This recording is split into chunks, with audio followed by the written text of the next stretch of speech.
நீ ஆர்ட்ஸ் தானடா படிச்ச, எப்படி ஐடில வேலை பார்க்குற?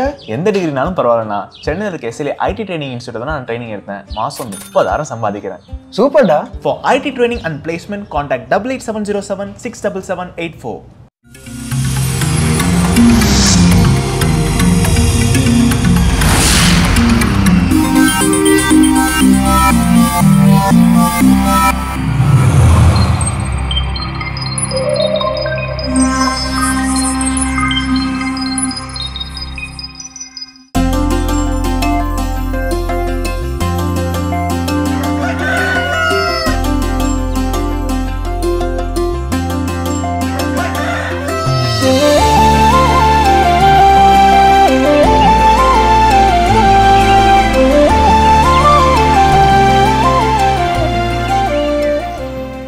மாதா தொலைக்காட்சி அன்புள்ளங்கள் அனைவருக்கும் கடவுள் வணக்கம் நிகழ்ச்சியின் அன்பான வணக்கங்கள்.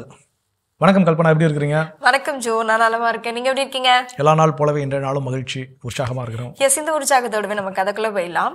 ஒரு மளிகை கடைக்காரர், அவருடைய பிசினஸ் வந்து பாத்தீங்கன்னா அவருடைய சிறிய வியாபாரமா இருந்தாலும் நல்லா தான் போயிட்டு இருக்கு. அவருக்கு வந்து ஒரு பெரிய ஆசை வந்துருச்சு. என்ன அப்படின்னா, அடுத்ததான் நம்ம வந்து கொஞ்சம் பிசினஸ் வந்து டெவலப் பண்ணலாமே, ஒரு சூப்பர் மார்க்கெட் வைக்கலாமே அப்படின்னு சொல்லிட்டு லோனுக்காக அவர் வந்து பேங்க் மேனேஜரை போய் மீட் பண்ணலாம்னு சொல்லிட்டு பேங்க்குக்கு போறாரு. பேங்க் மேனேஜர் வந்து பாத்தீங்கன்னா அவங்க ஒய்ஃபோடைய ரிலேட்டிவ். ஸோ அவர் என்னெல்லாம் வந்து அங்கே வந்து ஐஸ்லாம் வைக்கணுமோ அப்படிலாம் ஐஸ்லாம் வச்சு கொஞ்சம் பார்த்து லோன்லாம் ஏற்பாடு பண்ணுப்பா அப்படி இப்படின்னு சொல்லிட்டு அங்கே பேசுறாரு. அந்த மேனேஜரும் ஓரளவுக்கு ஓகே, நம்ம ரிலேட்டிவ் ஆச்சு அப்படின்னு சொல்லிட்டு அதை மூவ் பண்ணிடுறாரு. ஓகேங்க, லோன் பண்ணலாம். கடைக்கு வராரு. கடைக்கு வந்தோடனே வியாபாரத்தை பார்க்கலாம் அப்படின்னு சொல்லிட்டு பார்த்துட்டு இருக்கும்போது ஒரு குட்டி பையன் ஓடி வந்து, சித்தப்பா அம்மா வந்து ஒரு 1/4 கிலோ புளி கேட்டாங்க அப்படின்னோடனே அவர் டக்குன்னு சொல்ற வார்த்தை என்னன்னா, உங்க அம்மாவுக்கும் உனக்கும் ஒரு வேற வேலையே இல்லையா, ஏதோ ஒரு இது கடை ஆரம்பிச்சிட்டேன்னா போதுமே, இருக்கிற எல்லாரும் வந்துடுவீங்க ஓசியில கேட்கறதுக்கு அப்படின்னு சொல்லி அந்த சின்ன பிள்ளைய அனுப்பிடுறாரு. இதுல இருந்து இந்த கதையில இருந்து நம்ம என்ன தெரிஞ்சுக்கிறோம் அப்படின்னா, உறவுகளுடைய நிலை இப்படிப்பட்டதாக தான் இருக்கிறது. ஸோ நம்ம எல்லோருமே எப்படி இருக்கோம்னா, கண்மூடித்தனமா நமக்கு ஒரு காரியம் ஆகணும்னா அந்த உறவை வந்து எப்படிலாம் பயன்படுத்திக்கலாமோ அப்படி பயன்படுத்திக்கிறோம். அதுவே நம்ம கிட்ட வந்து ஒரு உதவின்னு கேட்கிறப்போ அவங்களை எப்படி உதாசனப்படுத்தணுமோ அப்படி உதாசனப்படுத்துறோம். நிச்சயமாக நம்ம அழகா வீழ்த்தில் கூட இதே மாதிரி இன்னொரு கதை உண்டு, மன்னிக்க மறுத்த பணியால் உவமை அப்படின்னு சொல்லி நம்ம எல்லாம் இது பண்ணியிருப்போம். ஒருத்தர் வந்து 100 மூட்டை கடன் பட்டிருப்பார், ஓகே போ மன்னிச்சு போ அப்படின்னு விட்டுருவார். ஆனால் அதே நபர் தன்னுகிட்ட அதோட கம்மியாக கடன் பட்ட ஒருத்தர் மன்னிப்பாரான்னு கேட்டா மன்னிச்சிருக்க மாட்டார். மன்னிக்க மறுத்த பணியால் உவமை. ஸோ அதுபோல இதுல எந்த நிலையில் நாம் இருக்கிறோம் சிந்தித்து பார்ப்போம். சிந்தனையோடு நாளை தொடங்கலாம். இப்போ ஆலை தரிசனம் பார்க்கலாம்.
தரிசனம் நம்ம பார்த்துட்டோம். எஸ், இந்த இனிய காலை வேளையை நம்ம இப்போ தொடங்கி விட்டோம். இன்று இந்த கடவுள் வணக்கம் நிகழ்ச்சி இந்த தளத்திலிருந்து நம்ம என்ன வந்து கடத்தி கொண்டு போகிறோம் மெசேஜ். ஸோ இன்னைக்கான சிந்தனை என்ன அப்படின்னா, எல்லாருமே வாழ்க்கையில் நிறைய முடிவுகள் என்ன பண்றோம், எடுக்கிறோம். சில நேரங்களில் அது நல்ல முடிவுகளாக, நல்ல மாற்றங்களை தரக்கூடிய முடிவுகளாக இருக்குது, வாழ்க்கையில் மகிழ்ச்சி அடைகிறோம். சில நேரங்களில் அது தவறான முடிவுகளாக அமைகிறது, அதனால் வாழ்க்கையின் பல விபரீத விளைவுகளை என்ன பண்றோம், எதிர்கொள்கிறோம். அதனால் மகிழ்ச்சியா இருக்கோம்னு கேட்டால் அதுக்கு நேர் எதிராக என்ன பண்றோம், துன்பத்திற்கு சோகத்திற்கு ஆளாகிறோம். அப்போ இது எல்லாருடைய வாழ்க்கையில நடக்கக்கூடிய நிகழ்வு. அப்போ இந்த மாதிரியான நேரங்களில் நான் எடுக்கக்கூடிய முடிவு வந்து தப்பாயிருச்சு. நான் விரும்பி தேர்ந்தெடுத்த ஒன்று எனக்கு என்ன ஆயிடுச்சு, அது வந்து வாழ்க்கை நம்ம பல நேரம் விரும்பி தேர்ந்தெடுப்பது அப்படிங்கிறப்ப வாழ்க்கை துணை என்ன பண்ணுவோம் நினைச்சுக்கோம். வாழ்க்கை துணை மட்டும் இல்லை, நான் வாழ்க்கையில் எடுக்கக்கூடிய எல்லா முடிவுகளுமே எவ்வளோ விஷயங்கள். அப்போ நான் விரும்பி வாங்கின ஒரு விஷயம், விரும்பி நான் பெற்றுக்கொண்ட ஒரு விஷயம் எனக்கு அது சரியா அமையல. அப்போ அந்த நேரத்தை நான் அதை எப்படி நான் அதை எதிர்கொள்வது? ஏன்னா பல நேரங்கள் என்ன பண்ணோம், நம்ம துவண்டு விடுகின்றோம். ஒரே அழுகையும் கவலையும் நிறைந்த ஒரு வாழ்க்கைக்குள்ள அந்த இடத்துல என்ன ஃபீல் பண்ணிப்போம் அந்த டேஷ்ல அப்படின்னா, நான் வந்து விரும்பி ஏத்தது தானே, நம்ம வந்து விரும்பி அதை வந்து வாங்கினது தானே அப்படின்னு சொல்லிட்டு அந்த இடத்துல அதோட முடிச்சுக்கிறோம்ல. அதாவது முடிச்சுக்கிற காட்டிலும் நான் அந்த இடத்துல கவலையை விட்டுருவோமான்னு கேட்டால் கிடையாது இல்லையா. ஸோ அப்போ அந்த கவலைகளை விடுத்து நான் வாழ்வதற்கான வழிகள் என்ன, அதுதான் எனக்கு சிந்திக்க போறோம். அப்போ அதில் முதல்ல செய்ய சொல்றது என்ன விஷயம் அப்படின்னா, அதை நான் விரும்பியது ஒன்று தானே. அதான் ஒரு விஷயம் சொல்லுவாங்க, என்றோ ஒரு நாள் சிரித்ததை நினைத்து இன்று நாம் அழக்கூடும், என்றோ ஒரு நாள் அழுததை நினைத்து இன்று நாம் சிரிக்கக்கூடும் அப்படின்னு சொல்லுவோம். அப்போ இந்த வாழ்க்கை மாறிக்கொண்டே இருக்கும். நான் விரும்பி பெற்றுக்கொண்ட ஒன்று எனக்கு ஒரு பொக்கிஷம் மாதிரி எனக்கு என்ன பண்ணிருக்கும், எனக்கு தெரிஞ்சிருக்கும். ஆனால் அதே என்னுடைய வாழ்க்கையில வந்துவிட்ட பிறகு அதை பொக்கிஷம் போல நான் அதை பாதுகாப்பேனான்னு கேட்டால் கண்டிப்பா கிடையாது. எங்க வீட்டில் பைக் வாங்கி தரப்போ மொதல் சொல்றப்போ ரொம்ப அடம் பிடிச்சி சண்டை பிடிக்கலாம், பெரிய போராட்டங்கள்லாம் நடந்துச்சு அந்த பைக் வாங்குறது. அப்போ எங்கள் அப்பா என்ன பண்ணிட்டாரு, காலேஜ் படிக்கிறப்போ எம்எஸ்சி படிக்கிறப்போ பைக் வாங்கி கொடுத்துட்டாரு. அந்த பைக்கை நான் டெய்லி என்ன பண்ணுவேன், தொடப்பேன், வெளியே நிறுத்தி வச்சு. அப்போ எங்கள் பக்கத்து வீட்டில் உள்ள அங்கிள்லாம் கிண்டல் பண்ணுவார், பாத்துடா தேய்ச்சி பெயிண்ட் என்ன பண்ணிட போறா, எடுத்துட போறா அப்படின்னு சொல்லி. அப்புறம் ஒரு சில ஆண்டுகள் உருண்ட பிறகு அந்த பைக்கை தொடக்கிறதே இல்லை கிடையாது. என்னைக்காவது ஒரு நாள் தான் என்ன ஆகும்னா, நடக்கக்கூடிய ஒரு அபூர்வமான ஒரு நிகழ்வா என்ன மாறிடுச்சு. ஸோ அப்போ நான் ரொம்ப விரும்பின ஒன்று, ஆனால் இன்னைக்கு அது என்ன நிலையில இருக்குது, மாறி மாறி நம்முடைய வாழ்க்கை ஓட்டம் போய்கிட்டே இருக்கும். அப்போ நான் விரும்பியதை முழுமையாக நான் ஏற்றுக்கொள்ள வேண்டும். எனக்கு பிடிக்கிறப்ப எப்படி இருந்துச்சோ அதே மாதிரி ஓகே, அது எனக்கு வருத்தத்தை கொடுத்தாலும் சரி, அது எனக்கு வெற்றியை கொடுத்தாலும் சரி, தோல்வியை கொடுத்தாலும் சரி, இல்லை எனக்கு அது செலவு மேல செலவு வச்சாலும் சரி, நான் விரும்பி பெற்றுக்கொண்ட ஒன்று அப்படிங்கிற ஒரு மனநிலையோடு அதை நான் நேசிக்க கற்றுக்கொள்ள. நம்ம பெரும்பாலும் எப்படி மைண்ட் செட்ல இருக்கிறோம்னா, நான் முடிவு எடுத்தேன், என்ன பண்ண நான் தான் அனுபவிக்கணும் அப்படிங்கிற மைண்ட் செட்ல நம்ம இருக்கிறோம். அதை விடுத்து இது நான் எடுத்த முடிவு, ஓகே, இது எனக்கு கஷ்டத்தை கொடுத்தாலும் சரி, மகிழ்ச்சியை கொடுத்தாலும் சரி, இது எதை கொடுத்தாலும் இதை நான் நேசிக்கின்றேன், ஏற்றுக்கொள்ள வேண்டும். எதுவா இருந்தாலும் அதை ஏற்றுக்கொள்ள வேண்டுமே. ஸோ ஒரு அற்புதமான தலைப்பு என்று நம்ம எடுத்து பேச ஆரம்பிச்சிருக்கோம். நம்ம இன்னும் தொடர்ந்து பேசுவோம். பார்த்த பகுதி பார்க்கலாம்.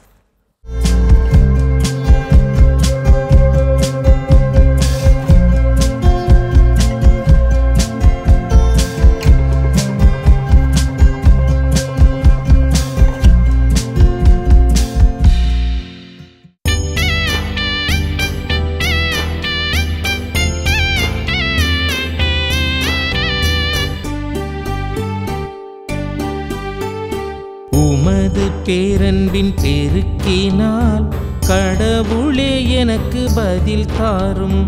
உமது பேரன்பின் பெருக்கினால் கடவுளே எனக்கு பதில் தாரும். எளியேன் சிறுமைப்பட்டவன்,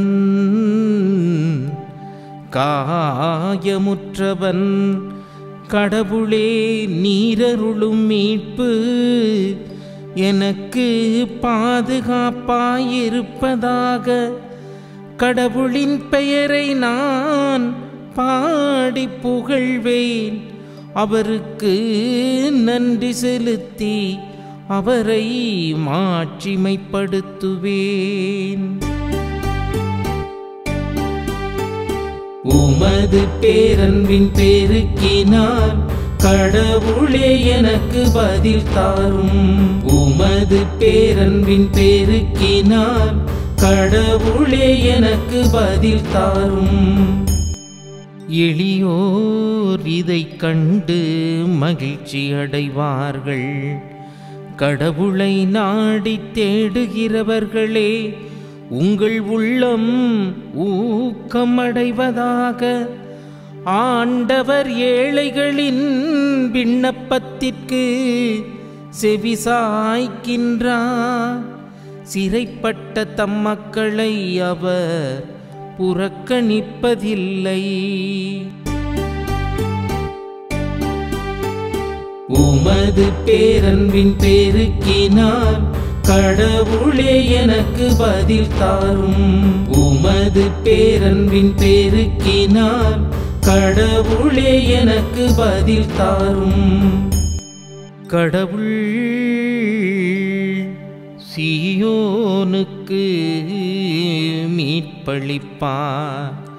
யூதாவின் நகரங்களை கட்டி எழுப்புவார்.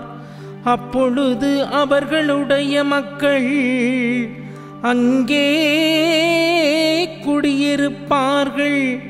நாட்டை தங்களுக்கு சொந்தமாக்கிக் கொள்வார்கள். ஆண்டவருடைய அடியாரின் மரபினர் அதை தம் உரிமை சொத்தாக்கிக் கொள்வர். அவரது பெயர் மீது அன்பு கூர்வோர் அதில் குடியிருப்பார்.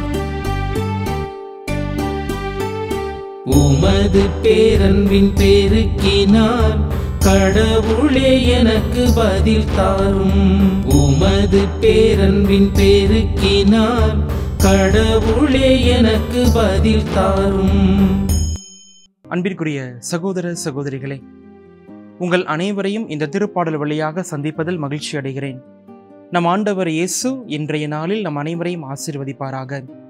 இன்றைய திருப்பாடல் 69 பதிலுரை பாடல் பல்லவியாக உமது பேரன்பின் பெருக்கினால் கடவுளை எனக்கு பதில் தாரும் என்று தாவீது அரசர் மிக அருமையாய் பாடியிருக்கிறார். திருப்பாடல் 29, 30 வசனங்கள்.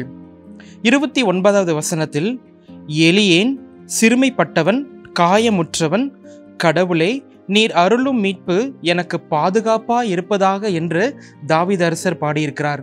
திருப்பாடல் 70 இறைவசனம் 5 நான் சிறுமை உற்றவன், ஏழை, கடவுளே என்னிடம் விரைந்து வாரும், நீரே எனக்கு துணை, என்னை விடுவிப்பவர், என் கடவுளே காலம் தாழ்த்தாதேயும் என்று அவர் பாடியிருக்கிறார். நீங்கள் இந்த திருப்பாடல் 69 தலைப்பிலை பார்க்கின்ற போது உதவிக்காக வேண்டல் என்று கொடுக்கப்பட்டுள்ளது. ஆக எதிரினுடைய கையின் என்றும் ஆண்டவர் தம்மை காப்பாற்றுவார் என்கின்ற நம்பிக்கையுடன் ஆண்டவரே ஏழையும் சிறுமைப்பட்டவனாகி என்னை காப்பாற்றும் என்று தாவீது அரசர் ஆண்டவர் மீது நம்பிக்கை வைத்து மிக அழகாக இந்த திருப்பாடல் 69 பாடியிருக்கிறார். திருப்பாடல் 69 இறைவசனம் 30 பாருங்கள். கடவுள் அவரை விடுவிப்பார் என்கின்ற நம்பிக்கையுடன் 30வது வசனத்தில் கடவுளுடைய பெயரை நான் பாடி புகழ்வேன், அவருக்கு நன்றி செலுத்தி அவரை மகிமைப்படுத்துவேன் என்று பாடியிருக்கிறார். நிச்சயமாக ஆண்டவர் எனக்கு விடுதலை தருவார், இந்த துன்பத்திலிருந்து நான் விடுதலை பெற்று மிக மகிழ்ச்சியோடு பாடுவேன் என்று அந்த துன்பத்திலிருந்து ஆண்டவர் தன்னை விடுவிப்பதற்காகவே அவருடைய பெயரை புகழ்ந்து பாடுகிறார். ஏனெனில் ஆண்டவருடைய ஆசீர்வாதங்களை தாவீது தன்னுடைய வாழ்க்கையில் பல விதமாக உணர்ந்திருக்கிறார். அதில் பல திருப்பாடல்களில் இது ஒரு உதவிக்காகவும் நன்றியும் திருப்பாடலுமாக இவர் பாடியிருக்கிறார். திருப்பாடல் 69 இறைவசனம் 32 பாருங்கள். எளியோர் இதை கேட்டு மகிழ்ச்சி அடைவார்கள், கடவுளை நாடி தேடுகின்றவர்களே உங்களுடைய உள்ளம் ஊக்கமடைவதாக என்று பாடியிருக்கிறார். திருப்பாடல் 34 நீங்கள் வாசித்து பாருங்கள். தன்னுடைய துன்பத்திலிருந்து காப்பாற்றுகின்ற கடவுளை துணை வேண்டி நான் ஆண்டவிடம் மன்றாடினேன், ஏழை மக்கள் இதை கேட்டு எப்பொழுதுமே வியப்பும் மகிழ்ச்சியும் அடைவார்கள், பிற இனத்தார் கேட்டு எப்போதுமே மிகுந்த மகிழ்ச்சி கொள்வார்கள் என்கின்ற அருமையான ஒரு இறைவசனத்தையும் இதோ இன்றைய 32வது இறைவசனத்தையும் நான் உங்களுக்கு ஞாபகப்படுத்துகிறேன். எளிய மக்கள், ஏழை மக்கள் இதை கேட்டு மகிழ்ச்சி அடைவார்கள்.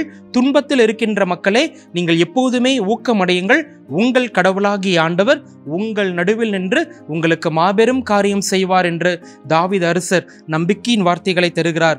33வது வசனத்தை பாருங்கள். ஆண்டவர் ஏழைகளின் விண்ணப்பத்திற்கு செவி சாய்க்கின்றார், சிறைப்பட்ட தம் மக்களை அவர் புறக்கணிப்பதே இல்லை. இதோ பாபிலோனிய அடிமைத்தனத்தில் இருந்த இஸ்ராயல் மக்களும் சரி, எகிப்தில் இருந்த இஸ்ராயல் மக்களும் சரி, அல்லது ரோமியர்களுக்கு அடிமைப்பட்ட இஸ்ராயல் மக்களும் சரி, அவர்கள் ஆண்டவர் மீது நம்பிக்கை வைத்ததனால் கண்டிப்பாக ஏழை எளிய மக்களாகிய ஆண்டவர் நம்மை காப்பாற்றுவார், உங்களுடைய ஜெப விண்ணப்பங்களுக்கு ஆண்டவர் செவி சாய்ப்பார் என்று மிக அழகாக இந்த வசனத்தில் அவர் பாடி முடிக்கின்றார். அதே போலவே 35வது வசனம் பாருங்கள். கடவுள் சீயோனுக்கு மீட்பளிப்பார், யூதாவின் நகரங்களை கட்டி எழுப்புவார், அப்பொழுது அவருடைய மக்கள் அங்கே குடியிருப்பார்கள், நாட்டை சொந்தமாக்கிக் கொள்வார்கள். எப்போதுமே ஆண்டவர் கானான் தேசத்தை மட்டுமல்ல, அவர்கள் பாபிலோனிக்கு அடிமையாய் சென்றாலும் மீண்டும் ஒரு முறையாக கடவுள் அவர்களுக்கு மாபெரும் இரக்கம் காட்டி இடிந்து போன எருசலேம் நகர்களை அவர்கள் மீண்டும் கட்டி எழுப்பி அந்த நாட்டையே அவர்கள் தங்களுக்கு உரிமை சொத்தாக்கி மீண்டும் கொள்வார்கள் என்று தாவீது அரசர் மிக அழகாக பாடியிருக்கிறார். ஆக ஆண்டவரை நம்புகின்றவர்களுக்கு அவர் எப்போதுமே கைவிடுவதில்லை.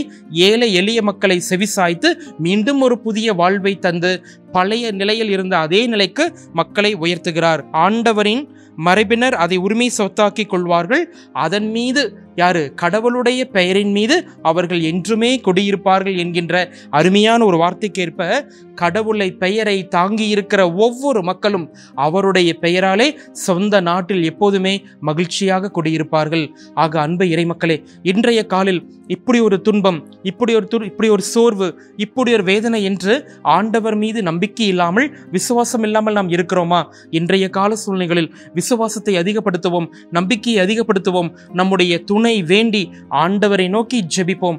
ஆண்டவர் நிச்சயமாக நமக்கும் எல்லா ஆசீர்வாதங்களையும் தர காத்திருக்கிறார் என்று தாவீது அரசர் பாடிய அதே திருப்பாடல்களை இந்த நாள் முழுவதும் வாசித்து பார்ப்போம், தியானிப்போம். ஆண்டவர் நிச்சயமாக நமக்கு பதில் தாரும். எங்களை என்னாலும் நேசிக்கிற எங்கள் அன்பின் பரலோக தந்தையே, நாங்கள் எப்பொழுது ஜெபித்தாலும் எங்களுடைய குரலுக்கு செவி சாய்ப்பதற்காக நாங்கள் உமக்கு கொடான கொடி நன்றி. இயேசு பரலோக தந்தையாகி உம்மையிடம் ஜெபித்த போது அவருடைய கூக்குரலுக்கு செவி சாய்த்தீரே. இயேசு கிறிஸ்து வழியாக எங்களுக்கு மீட்பும் ரட்சிப்பையும் கொண்டு வந்தீரே. இன்றைய நாளில் துன்பத்திலும் வேதனையிலும் தனிப்பட்ட முறையில் எந்த குடும்பம், எந்த ஒரு தனி மனிதன் இருக்கிறானோ அவர் நீர் கண்ணோக்கி பார்ப்பீராக, மனம் இறங்கி ஆசீர்வாதம் தருவீராக, எல்லா குடும்பங்களையும் பலப்படுத்துவீராக. உம்மீது விசுவாசம் கொண்டு வாழ்கின்ற ஒவ்வொரு மக்களும் இதோ எங்கே அடிமைகளாய் விடுதலை இல்லாமல் இருக்கிறோ அவர்களுக்கு நீர் சொந்த நாட்டை தந்து நிறைவான ஆசீர்வாதம் தர வேண்டும் நாங்கள் ஜெபிக்கிறோம். இஸ்ரவேல் ஜனங்களை ஆபிரகாம் வழியாக ஆசீர்வதித்தது போல இதோ புதிய ஆபிரகாமாய் இருக்கிற இயேசு கிறிஸ்து வழியாக எங்களை என்றென்றும் நீர் பாதுகாத்து மீட்பை தந்து ஒவ்வொரு நாளும் எங்களுடைய நாட்டில் மகிழ்ச்சியோடு வாழ நீர் வரம் தருவீராக. உம்மீது நம்பிக்கை வைத்து நாங்கள் ஜெபிக்கிறோம். எங்கள் ஜெபம் கேளும் இனி ஜீவன் உள்ள நல்ல பிதாவே, ஆமென். அருமையான தினம் ஒரு திருப்பாடல் பகுதி பார்த்துட்டோம். இன்னைக்கான திருப்பாடலும் கேட்டாச்சு. அதோடு இன்னைக்கு நம்ம பேசிட்டு இருக்கிறோம் கடவுள் வணக்கம் நிகழ்ச்சியில். நம்முடைய வாழ்க்கையில் நாம் விரும்பி தேர்ந்தெடுத்த ஒன்று அது நல்ல விதமாக அமையாத பொழுது அதை எப்படி நான் எதிர்கொள்வது அப்படின்னு பேசிட்டு இருக்கோம். அதில் அடுத்தது என்ன சொல்றாங்க? எஸ், நம்ம விரும்பி தேர்ந்தெடுத்த ஒன்று அப்படின்னு இருக்கும் போது அதுல இருந்து நிறைய வழிகள், அதாவது அதுல இருந்து நம்மளுக்கு வந்து நிறைய கடினமான வழிகள் வந்திருக்கும்.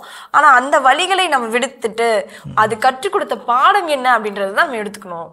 நிச்சயமா ஒரு அகைன் அந்த பைக்குக்கே வருவோமே, ஒரு பைக் நம்ம விரும்பி வாங்கியிருக்கிறோம். அந்த பைக் வந்ததுக்கப்புறம் பயங்கரமா செலவைக்குது. திரும்ப இன்னொரு பைக் வாங்கலாம்னு என்ன பண்ண போறோம். அப்ப நம்ம கற்றுக் கொடுத்த பாடம் என்ன?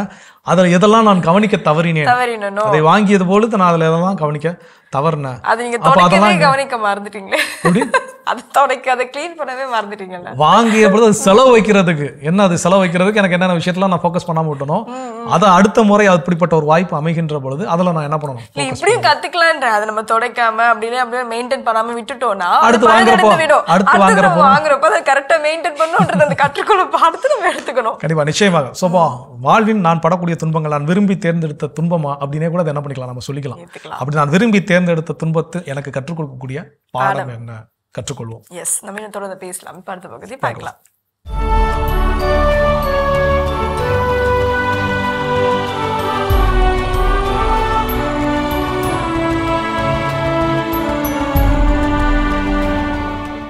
நவம்பர் 3 புனித மார்ட்டின் தே போரஸ். பெருநாட்டில் லிமா நகரில் வாழ்ந்த இறைபக்தி நிறைந்த ஏழை குடும்பத்தில் கிபி 1579 ஆண்டு பிறந்தார் மார்ட்டின் தே போரஸ். 2 ஆண்டுகள் தொடக்க கல்வியினை பயின்ற மார்ட்டின் தே போரஸ் வறுமையின் காரணமாக மருத்துவர் ஒருவரிடம் பணிக்குச் சேர்ந்து பெற்றோருக்கு உதவினார். 15வது வயதில் லீமாவில் இருந்த புனித சாமிநாதர் சபையில் பணிச்சிறுவனாக சேர்ந்த போரஸ் சாமிநாதர் சபையின் தலைமை தந்தையின் உதவியுடன் பயிற்சி பெற்று அருட்சகோதரராக அருட்பொழிவு பெற்றார். தம் சபையில் மருந்து அறையில் பணியாற்றிய இவர் அனைத்து நோயாளர்களையும் அன்பு செய்து அவர்களுக்காக ஜெபித்து பொறுப்போடு மருத்துவம் செய்தார். தூய்மை அடைவதற்கு இரக்கத்துடன் இருப்பது அவசியமானது என்று அறிவுறுத்திய போரஸ், இரக்கமே அனைத்து குணங்களுக்கும் முதன்மையானது என்று கூறி தன் பணிகளைச் செய்தார். தன் சபையில் இருந்த குருக்கள் தொற்று நோயினால் பாதிக்கப்பட்டு தனி அறையில் அடைத்து வைக்கப்பட பூட்டிய கதவினை திறக்காமலேயே உள் சென்ற போரஸ் அனைத்து குருக்களுக்கும் மருத்துவம் செய்து அவர்களின் நோய் நீங்குவதற்காக ஜெபித்தார். ஏழைகளுக்கு உதவுவதற்காக மக்களிடம் கையேந்தி உதவிகள் பெற்ற இவர் அனுதினமும் 160 ஏழைகளுக்கு உணவளித்து அவர்களுக்கு தேவையான உதவிகள் செய்தார்.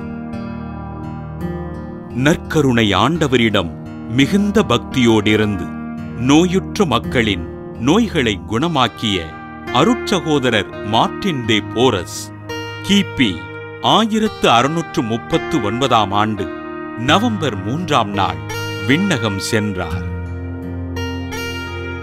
நோயாளிகள் இவரை நினைத்த மாத்திரத்தில் நோயாளிகள் இருக்கும் இடத்திற்கு தேடி வந்து அவர்களின் நோய்களை குணமாக்கிய அருட்சகோதரர் மார்ட்டின் தே போரஸினை திருத்தந்தை 23ஆம் யோவான் 1962ஆம் ஆண்டு புனிதராக உயர்த்தி பொது சுகாதாரத்திற்கு பாதுகாவலராக அறிவித்தார். புனித மார்ட்டின் தே போரஸ் திருவிழாவினை கொண்டாடுகின்ற நாம் நமது உடலில் இருக்கும் நோய்களை ஆண்டவரிடம் அர்ப்பணித்து நமது உடல் நலனுக்காக ஜெபிப்போம். சிறப்பான இன்றைய புனிதர் பகுதி நம்ம பார்த்துட்டோம். இன்றைய நாள்ல நாம் விரும்பி தேர்ந்தெடுத்த ஒன்று நமக்கு அது வலி கொடுத்தாலும் சரி, இருந்தாலும் நம்ம அதுக்கிட்ட இருந்து நம்ம என்ன கத்துக்க போறோம் அப்படின்றதா அந்த வகையில் அடுத்தது என்ன? ஸோ அடுத்தது என்னன்னா, நம்ம அடிக்கடி செய்யக்கூடிய தவறுகள் என்ன அப்படின்னா, நான் அன்னைக்கு மட்டும் அந்த இடத்துக்கு போகாமல் இருந்திருந்தா, நான் அன்னைக்கு மட்டும் இந்த முடிவை எடுக்காமல் இருந்திருந்தா, நான் அன்னைக்கு மட்டும் இந்த முடிவுக்கு பதில் வேற ஒரு முடிவை நான் எடுத்திருந்தா அப்படின்னு சொல்லி என்ன பண்ணுறோம்னா, அந்த பழசை திரும்ப ஓட்டி பார்க்கக்கூடிய பண்ணிட்டே இருப்போம். அப்போ இதை நான் என்ன சொல்றேன்னா, இதை விரும்பி தேர்ந்தெடுத்த துன்பம் அப்படின்னு கூட இன்னும் அழகா சிறப்பாக என்ன பண்ணலாம் சொல்லலாம். ஏன்னா நாம் எடுத்த முடிவு நல்லா இருக்கும்னு நினைச்சு எடுத்தோம், பட் அது நல்லா இல்லை. அப்போ நான் விரும்பி தேர்ந்தெடுத்த ஒன்று தான். அப்போ நான் விரும்பி தேர்ந்தெடுத்த துன்பம்னு கூட சொல்லிக்கலாம். அப்போ அந்த துன்பம் எனக்கு அது திரும்ப திரும்ப நான் ரீகால் பண்ணி இந்த முடிவு நான் இப்படி தான் எடுத்துட்டேன் அப்படின்னு நான் நினைச்சுக்கிட்டே இருந்தேன்னா, அந்த பொருளின் மீதோ இல்லை அந்த செயலின் மீதோ அந்த முடிவின் மீதோ எனக்கு நாட்டம் இல்லாமல் வெறுப்பு தான் என்ன பண்ணும் வந்துட்டே இருக்கும். அதை பார்க்கும் போதோ இல்லை அதை பற்றி பேசும்போதோ அதெல்லாம் எனக்கு பயங்கரமான வெறுப்பு என்ன பண்ணும் உண்டு பண்ணும். அப்போ அந்த வெறுப்பு எனக்குள்ள ஒரு நெகட்டிவ் எனர்ஜி என்ன பண்ணும் கிரியேட் பண்ணும். அப்போ என்னோட வாழ்க்கை ஃபுல்லாகவே நான் நெகட்டிவ் சைடு போய்கிட்டே இருக்கும். ஸோ அப்போ அதற்கு மாற்றாக நான் விரும்பி தேர்ந்தெடுத்த துன்பம், அதை நான் இந்த நேரத்தில் அந்த முடிவு அப்படி தப்பா எடுத்துட்டேன், சரி ஓகே அது அதோட முடிஞ்சதுன்னு அதை மறந்து விட வேண்டுமே தவிர திரும்ப திரும்ப அதை மைண்ட்ல நான் ஓட்டி பார்க்க பண்ணிட்டே இருக்க கூடாது என்பதை நம்ம நினைவில் வச்சுக்கலாம். தொடர்ந்து பேசுவோம். பார்த்து பகுதி பார்க்கலாம்.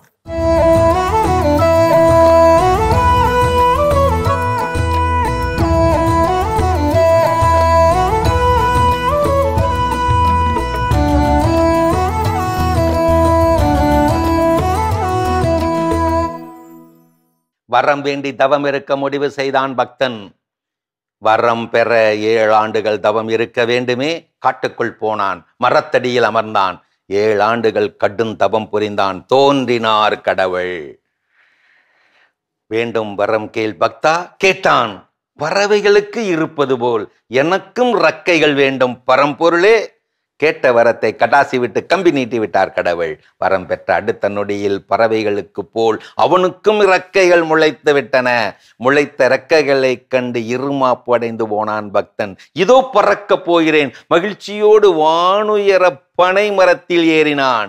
பனையுச்சியில் நின்றபடி இறக்கைகளை விரித்து காட்டியபடி இருகரம் விரித்தபடி குசியாய் குதித்தான். ஆம், குதித்தே விட்டான். குதித்த வேகத்தில் வரம் பெற்ற சக்தியால் வானிலே அவன் பந்தாவாக பறந்தானா? அதுதான் இல்ல. குதித்த வேகத்தில் தாறுமாறாய் இறங்கி கிறங்கி தரைமேல் கிடந்த சகதியிலே நல்ல வேளை தலைகுப்புறவாக விழுந்தான். ஒன்றும் ஆகவில்லை. ஒரு சில காயத்தோடு தப்பித்து எழுந்தான்.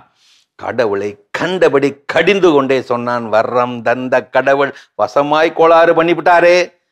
பக்கத்தில் இருந்த மாய பஞ்சவர்ண கிளி சிரித்தது. அடே மனித பதரே, கடவுள் கொடுத்ததில் கோளாறு இல்லை, நீ கேட்டதில் தான் கோளாறு.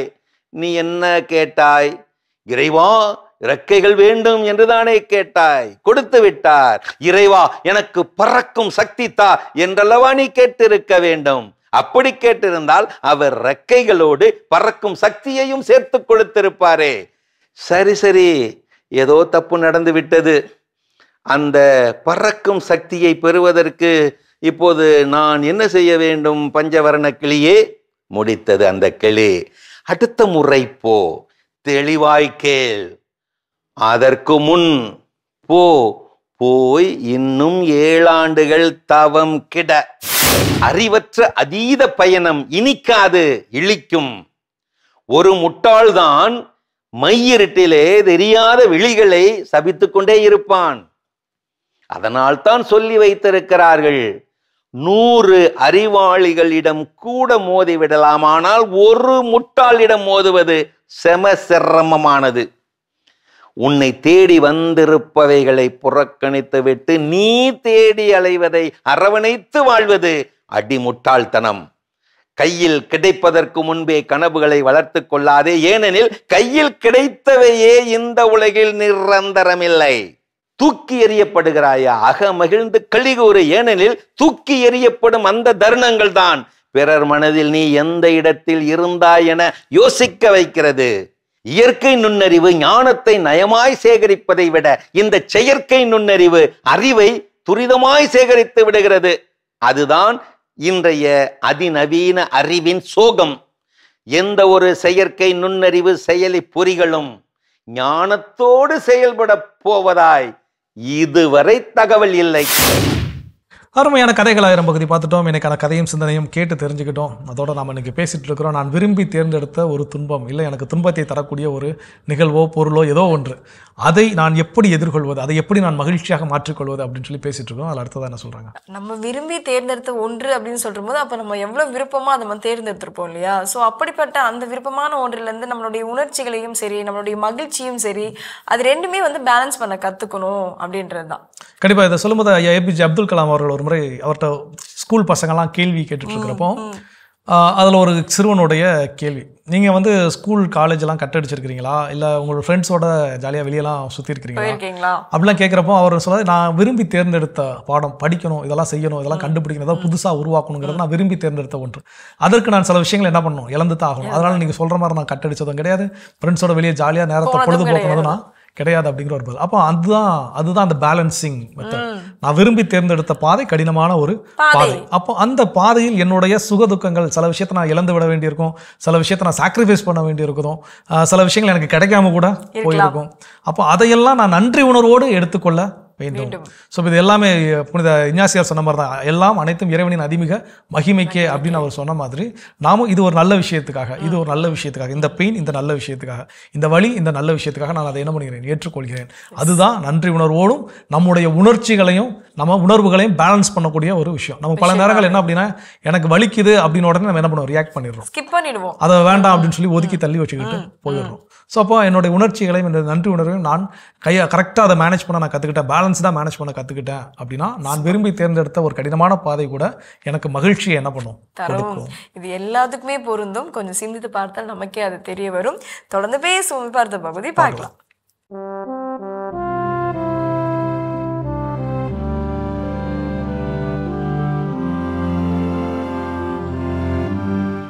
அன்புக்குரியவர்களே, ஆண்டவர் இயேசுவின் இனிய திருப்பெயரில் உங்களை அன்போடு வாழ்த்துகின்றேன்.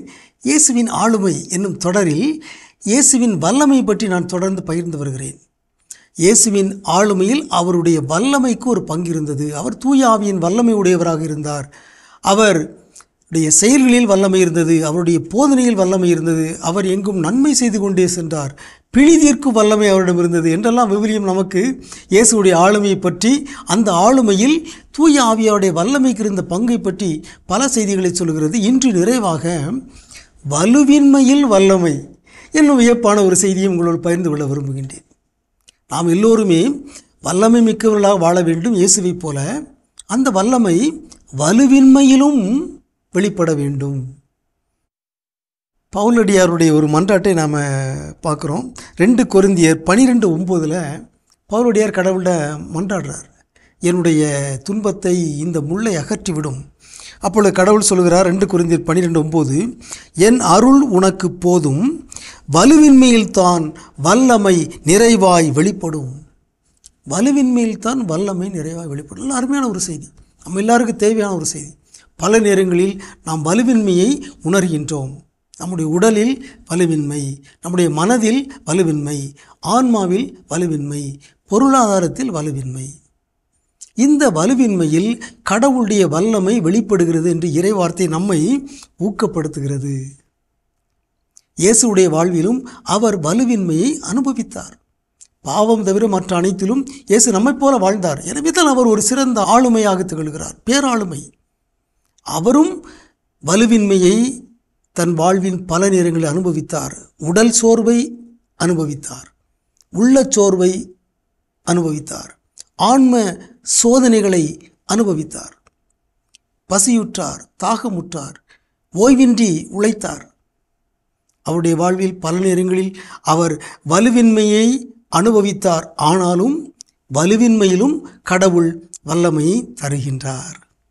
லூக்கா நற்செய்தி 22ஆம் அதிகாரம் 42-43 நாம் வாசிக்கிறோம்.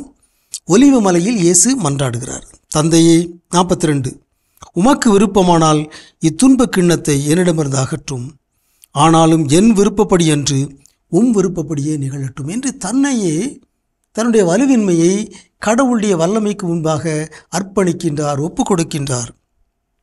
43 பாருங்க. அப்போது விண்ணகத்திலிருந்து ஒரு தூதர் அவருக்கு தோன்றி அவரை வலுப்படுத்தினார். கடவுள் ஒரு தூதரை அனுப்பி அவரை வலுப்படுத்துகின்றார். வலுவின்மையில் இயேசு வலிமைப்படுத்தப்படுகிறார். இதுவே இயேசுவின் சிறப்பு, இதுவே எல்லாருடைய வாழ்வின் சிறப்பு. நம்முடைய வலுவின்மையில் கடவுளுடைய வலிமையை நாம் பெறுகிறோம். இயேசுவை போல நாமும் எப்பொழுதெல்லாம் உடலிலும் மனதிலும் ஆன்மாவிலும் பொருளாதாரத்திலும் நாம் சோர்வுற்று இருக்கிறோமோ, வலிமையின்றி இருக்கிறோமோ, அப்பொழுது நாம் தந்தையின் திருவுளத்துக்கு இயேசுவை போல நம்மை ஒப்பு கொடுப்போமாக. அப்பொழுது கடவுள் நம்மை வலிமைப்படுத்துவார். இயேசுவை தூதரை அனுப்பி வலிமைப்படுத்தியது போல கடவுள் நம்மையும் வலிமைப்படுத்துவார். வலுவின்மையில் வல்லமை வெளிப்படும். உங்களுக்கு அமைதி உரித்தாகுக. சிறப்பான இயேசுவின் ஆளுமைகள் பகுதி நம்ம பார்த்துட்டோம் ஜோ. எஸ், நம்ம விரும்பி தேர்ந்தெடுத்த ஒன்று நமக்கு அது திடீர்னு சுமையா வந்துருச்சு, அல்ல சுமையா ஆயிடுச்சு அப்படின்னாலும் அதை மகிழ்ச்சியாக மாற்றிக்கொள்ள முடியும் அப்படிதான் நம்ம பேசிட்டு இருக்கோம். அந்த வகையில் அடுத்ததான் என்ன பண்ணணும்? ஸோ அடுத்ததான் நான் விரும்பி தேர்ந்தெடுத்த ஒரு வாழ்க்கை பாதை அது கடினமாக இருக்கின்றது, கடினமான ஒரு பாதையாக சென்று கொண்டிருக்கிறது. அப்போ அதனால என் மகிழ்ச்சி சுத்தமாக எனக்கு இல்லையான்னு கேட்டால் அந்த மகிழ்ச்சி நம்முடைய கரங்களில் தான், நமக்குள் தான் இருக்கின்றது.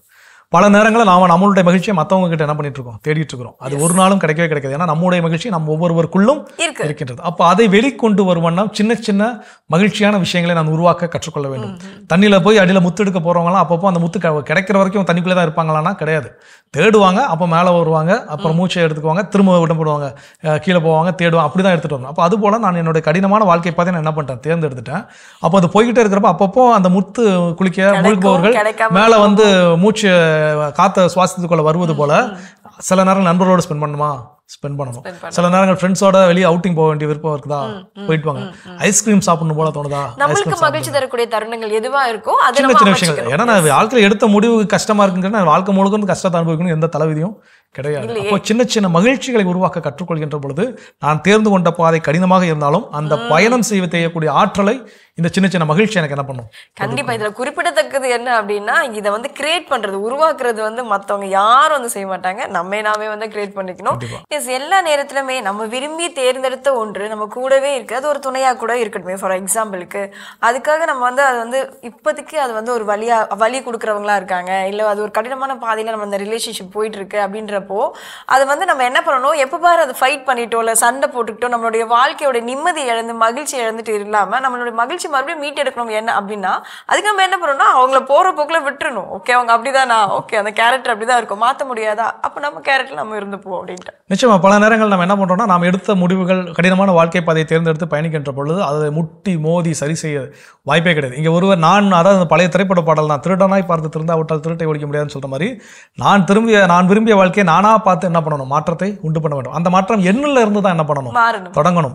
எனக்கு எதிரில் இருக்கிறவங்க மாறணும், அதுக்கு நான் வந்து கடினமாக நான் உழைக்க வேண்டும் அப்படிங்கிறதெல்லாம் வாய்ப்பே கிடையாது. இன்னொருவருடைய மாற்றம், இன்னொருடைய வாழ்வில் மாற்றத்தை ஏற்படுத்தணும் அப்படின்னா அவருடைய வாழ்வில் நான் தாக்கத்தை என்ன பண்ணிருக்கணும், ஏற்படுத்தணும். அந்த தாக்கத்தை ஏற்படுத்தாமல் இன்னொருத்தர் வாழ்க்கையில் என்னால் மாற்றத்தை ஏற்படுத்தவே முடியாது. அப்போ அதில் வீணா உட்காந்து முட்டி மோதி போராடுவதை காட்டிலும் வாழ்க்கை அதன் போக்கில் செல்ல அனுமதிக்கின்ற பொழுது வாழ்க்கை மகிழ்ச்சியாக இருக்கும் அப்படின்றது நம்ம வந்து கண்டிப்பா உறுதிப்பட சொல்லலாம்.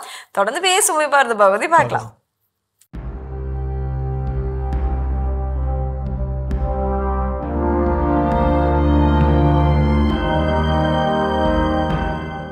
மாதா தொலைக்காட்சி நண்பர்களே, உங்கள் அனைவருக்கும் வாழ்த்துக்கள்.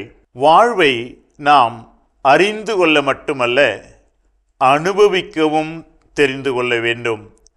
ஏனென்றால் வாழ்வது என்பதே அனுபவிப்பதுதான். அனுபவி ராஜா அனுபவி என்று சொல்லப்பட்டிருப்பதை நாம் கேட்டிருக்கிறோம்.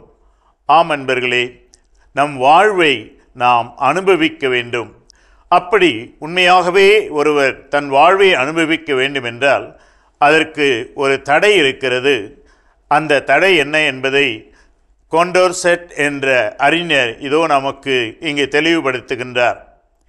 Enjoy your life without comparing it with that of another.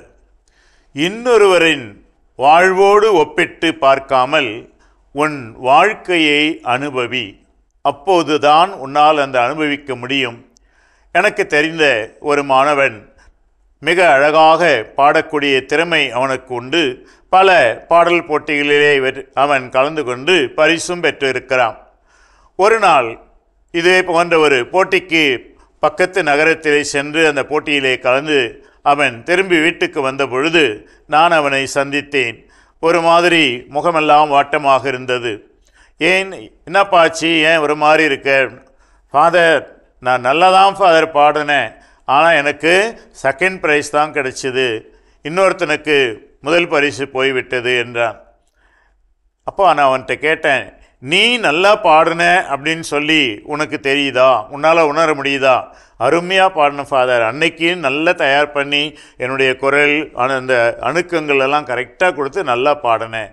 தம்பி, நீ நல்லா பாடின அப்படின்ற ஒரு உணர்வு உனக்கு இருந்தால் போதும், அதை நீ சந்தோஷத்தோடு ஏற்றுக்கொள். வாழ்க்கை அடுத்தவன் உன்னை விட சேர்ந்தவனாக அல்லது உன்னை விட வேறு விதமாக இருந்தால் அதை பற்றி நீ கவலைப்படாதே. ஆம் நண்பர்களே, நிறைய சமயங்களில் நம் வாழ்வை நாம் அனுபவிக்காமல் போவது அடுத்தவர்களோடு அதை ஒப்பிட்டு பார்க்கும்போதுதான். இதோ இந்த அறிஞர் நமக்கு மிக சுருக்கமாக ஆனால் மிக முக்கியமான ஒரு பாடத்தை சொல்லிக் கொடுக்கிறார். இன்னொருவருடன் ஒப்பிட்டு பார்க்காமல் உன் வாழ்க்கையை அனுபவி. உனக்கு திறமை இருக்கிறதா, அதற்காக நன்றி சொல். உனக்கு ஆற்றல் இருக்கிறதா, அதை பயன்படுத்தி காரியங்களை செய். அடுத்தவர்கள் எப்படி செய்கிறார்களோ அது அவர்களுடைய திறமை. ஒவ்வொரு மனிதனும் தனி மனிதன். எனவே அடுத்தவனோடு உன்னை ஒப்பிட்டு பார்க்காமல் நீ உன் வாழ்க்கையிலே செயல்படு, உன் வாழ்க்கையை அனுபவி. அப்பொழுது நீ மகிழ்ச்சியோடு இருப்பாய். முயற்சி செய்வோமா? அனைவருக்கும் வாழ்த்துக்கள். சிறப்பான பகுதி ஆன்றோர் வாக்கு நம்ம பார்த்துட்டோம். எஸ், இன்றைய நாளில் நம்ம வந்து பேசிகிட்டு இருக்கோம் விரும்பி ஏற்றுக்கொண்ட ஒன்று, ஆனால் அது இப்போது நம்மளுக்கு வந்து சுமைகளாகவோ இல்லை வலிகளாகவோ தெரிந்தால் கூட அதை நம்ம மகிழ்ச்சியாக மாற்றிக்கொள்ளலாம் அப்படின்றதுக்கு அந்த வகையில் அடுத்தது நம்ம என்ன பண்ணலாம்? ஸோ அடுத்ததாக என்ன அப்படின்னா, என்னுடைய நண்பர் ஒருத்தர், அவருடைய எனக்கு வயதுக்கு மீறிய நண்பர், வயசு கிடையாது, அவரோட ரொம்ப வயசு. புரியுது. அப்போ அவர் வந்து அவருடைய பெண் குழந்தையோட திருமணம், அப்போ அந்த அழைப்பு எல்லாம் கொடுத்ததாங்க. நாங்களாம் போய் ரொம்ப ஜாலியாக சந்தோஷமா இருந்தோம். அப்போ அந்த வந்து ஒரு காதல் திருமணம், பெற்றோர்களால் ஏற்றுக்கொள்ளப்பட்ட ஒரு காதல் திருமணம். அப்போ அந்த திருமணத்துக்கு முந்தின நாள் இரவு அந்த பாப்பாவை கூப்பிட்டு ஃப்ரெண்டு வந்து சொல்கிறாப்புல, இது வந்து நீ விரும்பி ஏற்றுக்கிட்ட ஒரு லைஃப். அந்த பையனை உனக்கு பிடிச்சிருக்குன்னு சொன்னால் நாம் பெரியவங்க உட்காந்து பேசணும், எல்லாருக்கும் ஓகே. ஸோ இதனால நாளைக்கு இந்த கல்யாண வாழ்க்கையில் அது காதல் திருமணமாக இருந்தாலும் சரி, இல்லை வந்து நிச்சயிக்கப்பட்ட திருமணமாக பெற்றோர்களால் முடிவு செய்யப்பட்ட திருமணமாக இருந்தாலும் சரி, அதில் பிரச்சனைகள் கண்டிப்பாக வரும். ஆனால் இது நான் எடுத்த முடிவு தானே, இந்த முடிவில் நான் இன்னைக்கு கஷ்டத்தை அனுபவிக்கிறேன், இதை போய் எப்படி எங்கள் அப்பா அம்மாட்ட சொல்கிறது, நீ ஒரு காலமும் நின்று விட கூடாது. உனக்கு ஏதாவது ஒரு பிரச்சனைனா நீ என்ன பண்ற, நீ அப்பா அம்மா கிட்ட சொல்ற நாளைக்கு அந்த, அதனால நீ எடுத்த முடிவு, அதனால இதுல நீயே தான் எல்லாத்தையும் பார்த்துக்கணும் அப்படிங்கிறதுலாம் கிடையவே கிடையாது. நீ வந்து என்கிட்ட என்ன பண்ணு, தாராளமாக சொல்லு அப்படின்னு சொல்லி அந்த முந்தைய இரவு ஒரு கான்வர்சேஷன் அது நடந்தது. இப்போ இங்கே நம்மளும் கற்றுக்கொள்ள வேண்டிய விஷயம் என்னன்னா, இந்த முடிவை நான் எடுத்துட்டேன், அப்போ இந்த முடிவினால் வரக்கூடிய லாபமோ நஷ்டமோ எல்லாம் என்னுடைய இதுதான்.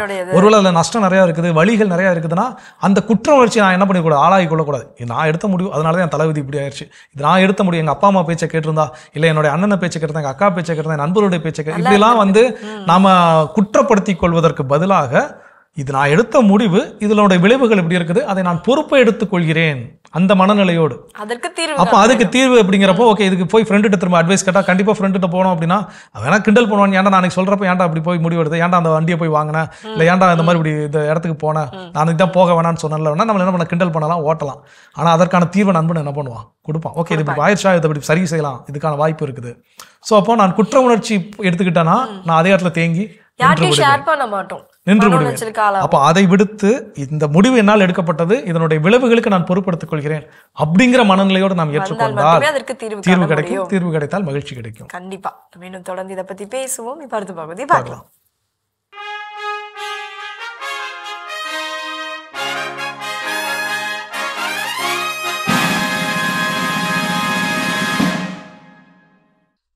இந்தியராகிய நாம் என்ற இந்த தொடர் வழியாக மாதா தொலைக்காட்சி நேயர்களை சந்திப்பதில் மிகுந்த மகிழ்ச்சி அடைகின்றேன்.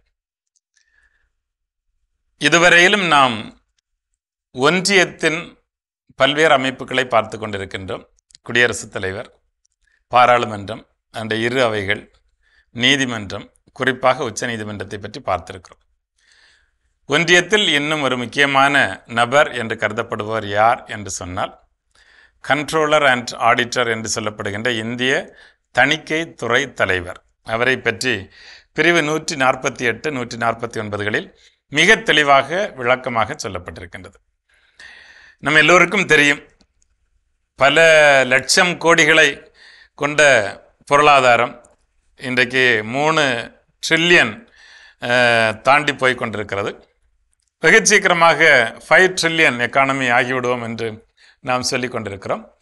இவ்வளவு பணம் செலவழிக்கப்படுகிற பொழுது, வரவு செலவு இருக்கிற பொழுது கண்டிப்பாக தணிக்கை என்பது மிக மிக ஒரு அத்தியாவசியமான செயல். எனவே இந்திய அளவில் ஒரு தணிக்கைத்துறை தலைவர் இருக்க வேண்டும், தணிக்கைத்துறை அலுவலகம் இருக்க வேண்டும் என்பதை அரசியலமைப்பு சட்டமே பிரிவு 148 வழியாக தெள்ள தெளிவாக சொல்லியிருக்கிறது. இந்தியாவிலும் தணிக்கைத்துறை தலைவர் இருக்கிறார். அவருடைய பதவி காலம் முடிந்த பிறகு அவர் வேறு பணியாற்றக்கூடாது என்று சொல்லப்பட்டிருப்பதிலிருந்தே அது எவ்வளவு ரகசியம் நிறைந்த பணி என்பதை நம்மால் புரிந்து கொள்ள முடிகிறது.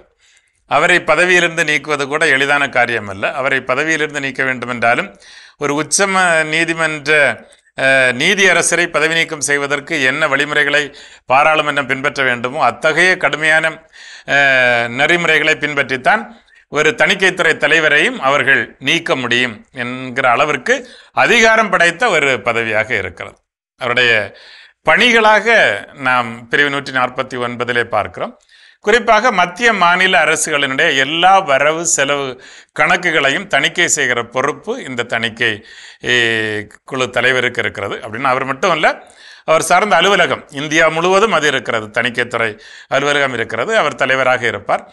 எனவே அதில் ஊழல் நடைபெற்றிருக்கின்றதா, சரியாக நடைபெற்றிருக்கின்றது என்பதை கண்காணிக்க வேண்டிய மாபெரும் பொறுப்பும் இவர்களுக்கே இருக்கிறது என்பதை நாம் மறந்துவிடக்கூடாது. அது மட்டுமல்ல, அரசு சார்ந்த பல்வேறு துறைகள், பல்வேறு நிறுவனங்களுடைய, பல்வேறு அமைப்புகளுடைய கணக்குகளையும் தணிக்கை செய்கிற பொறுப்பு இவர்களுக்கு ஒப்படைக்கப்பட்டிருக்கிறது. அது போக மூன்றாவதாக பாராளுமன்றத்திலோ சட்டமன்றங்களிலோ சட்டம் இயற்றி அவருக்கு வேறு யாருடைய கணக்குகளையாவது தணிக்கை செய்ய வேண்டும் என்றால் அதையும் அந்த சட்டத்தின் மூலமாக அவர்களை எம்பவர் பண்ணுகிற பொழுது அதை செய்வதற்குரிய பொறுப்பு இருக்கிறது என்பதை அரசியலமைப்பு சட்டத்தினுடைய 2 பிரிவுகளும் தெள்ள தெளிவாக சொல்லியிருக்கின்றன. பல நேரங்களில் அது தொடர்பான ஒரு பிரச்சனைகளும் வெளியே வந்திருக்கின்றன. இந்த தணிக்கைத்துறை தலைவர் நேர்மையாளராக இருக்க வேண்டும் என்பது இந்திய மக்களுடைய கனவாக இருக்கிறது. ஏனென்றால் அவர்கள் அப்போதான் உண்மையை கொண்டு வருவார்கள். ஒரு அரசியல் கட்சிக்கோ அல்லது ஒரு குறிப்பிட்ட நபர்களை சார்ந்தோ இருக்கிறவராக இருந்தால் உண்மை ஒரு பொழுதும் வெளிவராது.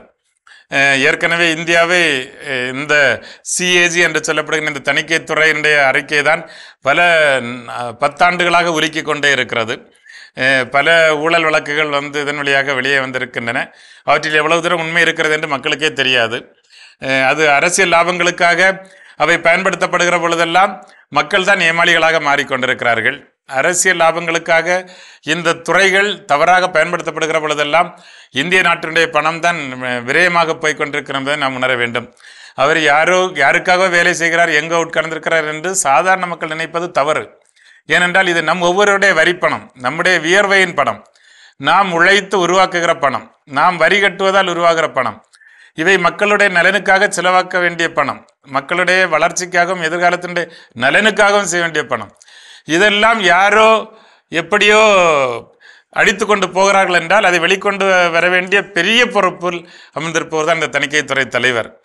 அவற்றை வெறுமனே அரசியல் ஆதாயங்களுக்காக ஒதுக்கி விடுவதென்பதோ அல்லது நமக்கு அதில் பொறுப்பில்லை என்று நாம் நினைப்பதோ அது தவறு. எனவேதான் இத்தகைய குற்றங்களும் தவறுகளும் இங்கே தொடர்ந்து கொண்டே இருக்கின்றனவே தவிர குறைந்த பாடில்லை. காரணம், மக்கள் அது பற்றிய விழிப்புணர்வு இல்லாமல் தங்களுடைய கடமைகளை சரியாக நிறைவேற்றாமல் இருப்பதால் தான் இத்தகைய தவறுகள் நடக்கின்றன என்று தான் நான் சொல்ல விரும்புகிறேன். எனவே இந்தியா ஒரு மிக அழகான ஒரு அமைப்பை கொண்டிருக்கிறது. இது சிறப்பாக செயல்படுவதற்கு மக்களுடைய கண்காணிப்பு அதிகம் தேவைப்படுகிறது என்பதை மீண்டும் இந்த துறை நமக்கு உணர்த்தி கொண்டிருக்கிறது. உங்கள் அனைவருக்கும் இந்த நாள் இனிய நாளாக அமைய வாழ்த்துகிறேன். நன்றி, வணக்கம். அருமையான இந்தியராகிய நாம் பகுதி பார்த்துட்டோம். அதோட இன்னைக்கு நம்ம பேசிட்டு இருக்கிறோம். என் வாழ்வில் நான் விரும்பி தேர்ந்தெடுத்த ஒரு துன்பம் இல்லை கடினமான வாழ்க்கை பாதை இருந்த போதிலும் அதில் நான் மகிழ்ச்சியோடு இருப்பது எப்படி அப்படின்னு தான் பேசிட்டு இருக்கோம். அதில் அடுத்தது என்ன சொல்றாங்க? நான் விரும்பிய ஒன்றுக்காக நான் ஒரு சிலவற்றை தியாகம் செய்கிறேன் என்றால் அந்த தியாகம் எனக்கு கொடுக்கக்கூடிய அதில் இருக்க பொருள் என்ன அப்படின்றத நம்ம உண்மையாவே அதை ஆராய்ந்து பார்க்க வேண்டிய ஒன்று. ஸோ அதனால எனக்கு ஒண்ணுமே இல்லை, அந்த மீனிங்க்கு எனக்கு பதில் எதுவுமே கிடைக்கல அப்படின்றப்போ நான் செய்த அந்த தியாகத்திற்கு பயன் ஒன்றுமே இல்லை அப்படின்றத நம்ம தெரிஞ்சுக்கணும். நிச்சயமா எல்லாரும் தியாகம் அப்படின்னோடனே பிறருக்காக விட்டு கொடுப்பது, விருப்புகள் எல்லாம் விட்டு கொடுக்குறது, இப்படி எவ்வளோ நம்ம என்ன பண்ணலாம் சொல்லிட்டு போகலாம். அந்த தியாகத்திற்கு ஒரு பொருள் இருக்க வேண்டும். நிச்சயமாக அந்த ஒரு மாற்றம் என்னில் இருக்க வேண்டும். இல்லை நான் யாருக்காக அந்த தியாகத்தை செய்யறனோ அவங்களுக்கு அந்த விஷயம் அதை உணர்ந்து கொள்ளக்கூடிய ஒரு சூழல் இருக்கும். இது யாருக்கும் எந்த மாற்றத்தை நிகழாது. ஆனா நான் என்னோட தியாகத்தை நான் செய்து கொண்டே இருக்கிறேன் அப்படின்னா அது தியாகம்னு எனக்கு சொல்ல முடியுமா தெரியல. மேபி நம்மளை நாம ஏமாத்திக்கிறது வேணா நம்ம என்ன பண்ணிக்கலாம் சொல்லிக்கலாம். அதுதான் இருக்கும் நான் நினைக்கிறேன். மேபி அதை உறுதிப்படவும் என்னால சொல்ல முடியாது. ஒவ்வொருத்தருக்கும் இது வேறுபடும். அப்படி இருக்கையில் என்னுடைய விரும்பி தேர்ந்தெடுத்த ஒரு பயணம் கடினமாக இருக்கின்றது. நான் கடினமான பயணத்தை தான் விரும்பி என்ன பண்ணியிருக்கிறேன், தேர்ந்தெடுத்திருக்கிறேன். அப்போ என்னுடைய நண்பர்களோடு செலவிடக்கூடிய நேரத்தை நான் தியாகம் பண்றேன். இல்லை என்னுடைய பெற்றோரோடு செலவிடக்கூடிய நேரத்தை நான் என்ன பண்றேன், தியாகம் பண்றேன். அதனால் நான் புதிய விஷயத்தை என்ன பண்ணியிருக்கேன், உருவாக்கி இருக்கிறேன். புதிய ஒரு ஆற்றலை நான் என்ன பண்ணிருக்கேன், கண்டுபிடிச்சிருக்கேன். புதிய கண்டுபிடிப்புகளை கண்டுபிடிச்சிருக்கேன். இல்ல புதிய மனிதர்களை நான் என்ன பண்ணிருக்கேன், உருவாக்கி இருக்கிறேன். அப்ப என்னோட தியாகத்திற்கு அங்க ஒரு பொருள் என்ன இருக்கு. நான் புதுசா ஒன்னையும் கண்டுபிடிக்கல, புதிய மனிதனையும் நான் என்ன பண்ணல, மாத்தல. ஆனா நான் என் ஃப்ரெண்டு கூட செலவழிக்க வேண்டிய நேரத்தை நான் விட்டுட்டேன். எங்க அப்பா அம்மா கூட இருக்க வேண்டிய நேரத்தையும் விட்டுட்டேன். கணவன் மனைவி கூட இருக்க வேண்டிய நேரத்தையும் என்ன பண்ணியாச்சு, விட்டாச்சு. அப்படின்னா அது தியாகம் அல்ல, நம்மை நாமே ஏமாற்றிக்கொள்ளும் தன்மை. புரிதலோடு இருப்போம், தொடர்ந்து பேசுவோம். அடுத்த பகுதி பார்ப்போம்.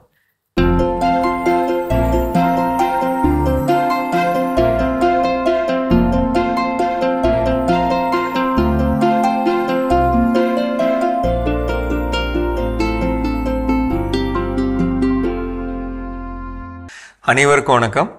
நம்ம இந்த மழைக்காலத்தில் நம்மளுடைய மாடி தோட்டத்தில் பொதுவாக கீழ்வழியில் நம்ம எதுவும் தண்ணி கொடுக்க முடியாது, அப்படி தானேங்க.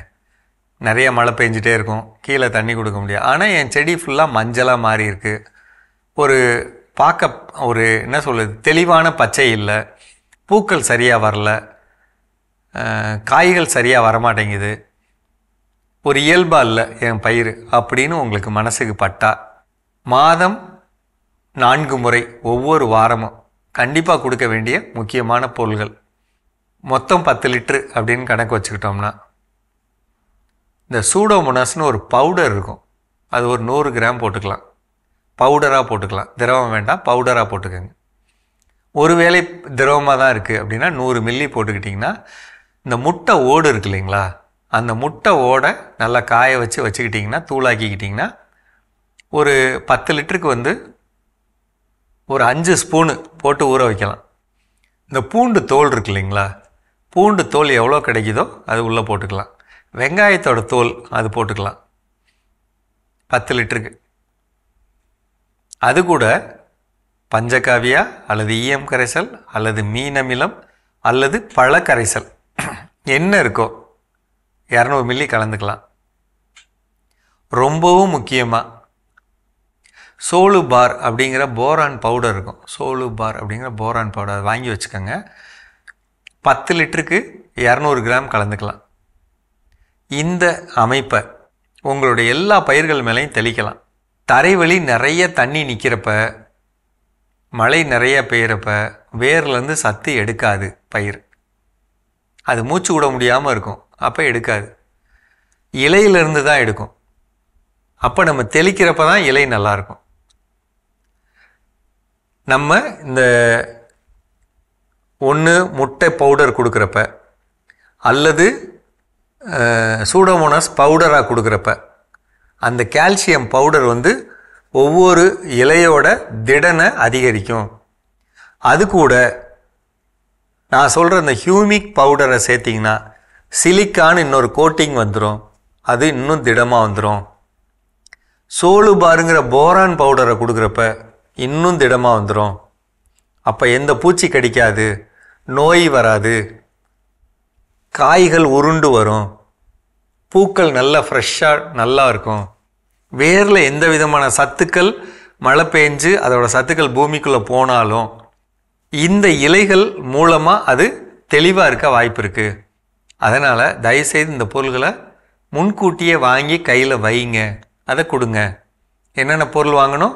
சூடோமோனாஸுங்கிற பவுடர் வாங்கணும், சோலு பாருங்கிற பவுடர் வாங்கணும். இல்லை என் வீட்டுக்கு பக்கத்தில் எருக்கு இலை கிடைக்கிது அப்படின்னு சொன்னால் ஒரு வாளி தண்ணியில் ஒரு 5 குச்சியை எடுத்துகிட்டு வந்து உடச்சி குட்டி குட்டியாக நறுக்கி உள்ளே போட்டு ஊற வைங்க. அந்த தண்ணியை 2 டம்ளர் அதில் ஊற்றி எவ்வளோ என்ன கொடுக்குறீங்களோ, தரையில் கொடுக்குறதுலையும் ஒரு 2 டம்ளர் ஊற்றிக்கலாம், அல்லது ஒரு செம்பு ஊற்றிக்கலாம், அல்லது ஒரு 1 லிட்டருக்கு 200 மில்லி இருக்கிற மாதிரி இந்த தண்ணியை கலந்துக்கலாம். கலந்து கொடுக்குறப்ப உங்களுக்கு இந்த மழை காலத்தில், அடுத்து வரக்கூடிய பனிக்காலத்தில் மிகச்சிறந்த பொருள் கிடைக்க வாய்ப்பு இருக்குது. இதை சொல்லும்போது இன்னொரு முக்கியமான சொல்கிறேங்க, தரையில் கொடுக்குறப்பையோ தெளிக்கிறப்பையோ முடிஞ்ச வரையிலும் சுடுதண்ணி பயன்படுத்துங்க. தண்ணீரை நம்ம குளிக்கிறப்ப எப்படி சுடுதண்ணி போடுறோமோ அதே மாதிரி நீங்கள் அந்த ஒரு சின்ன பாத்திரத்தில் தண்ணியை சுட வச்சு இந்த 10 லிட்டரோடு கலந்துக்கங்க. அப்போ கையில் வச்சா ஒரு வெதுன்னு ஒரு சூடு இருக்கணும்.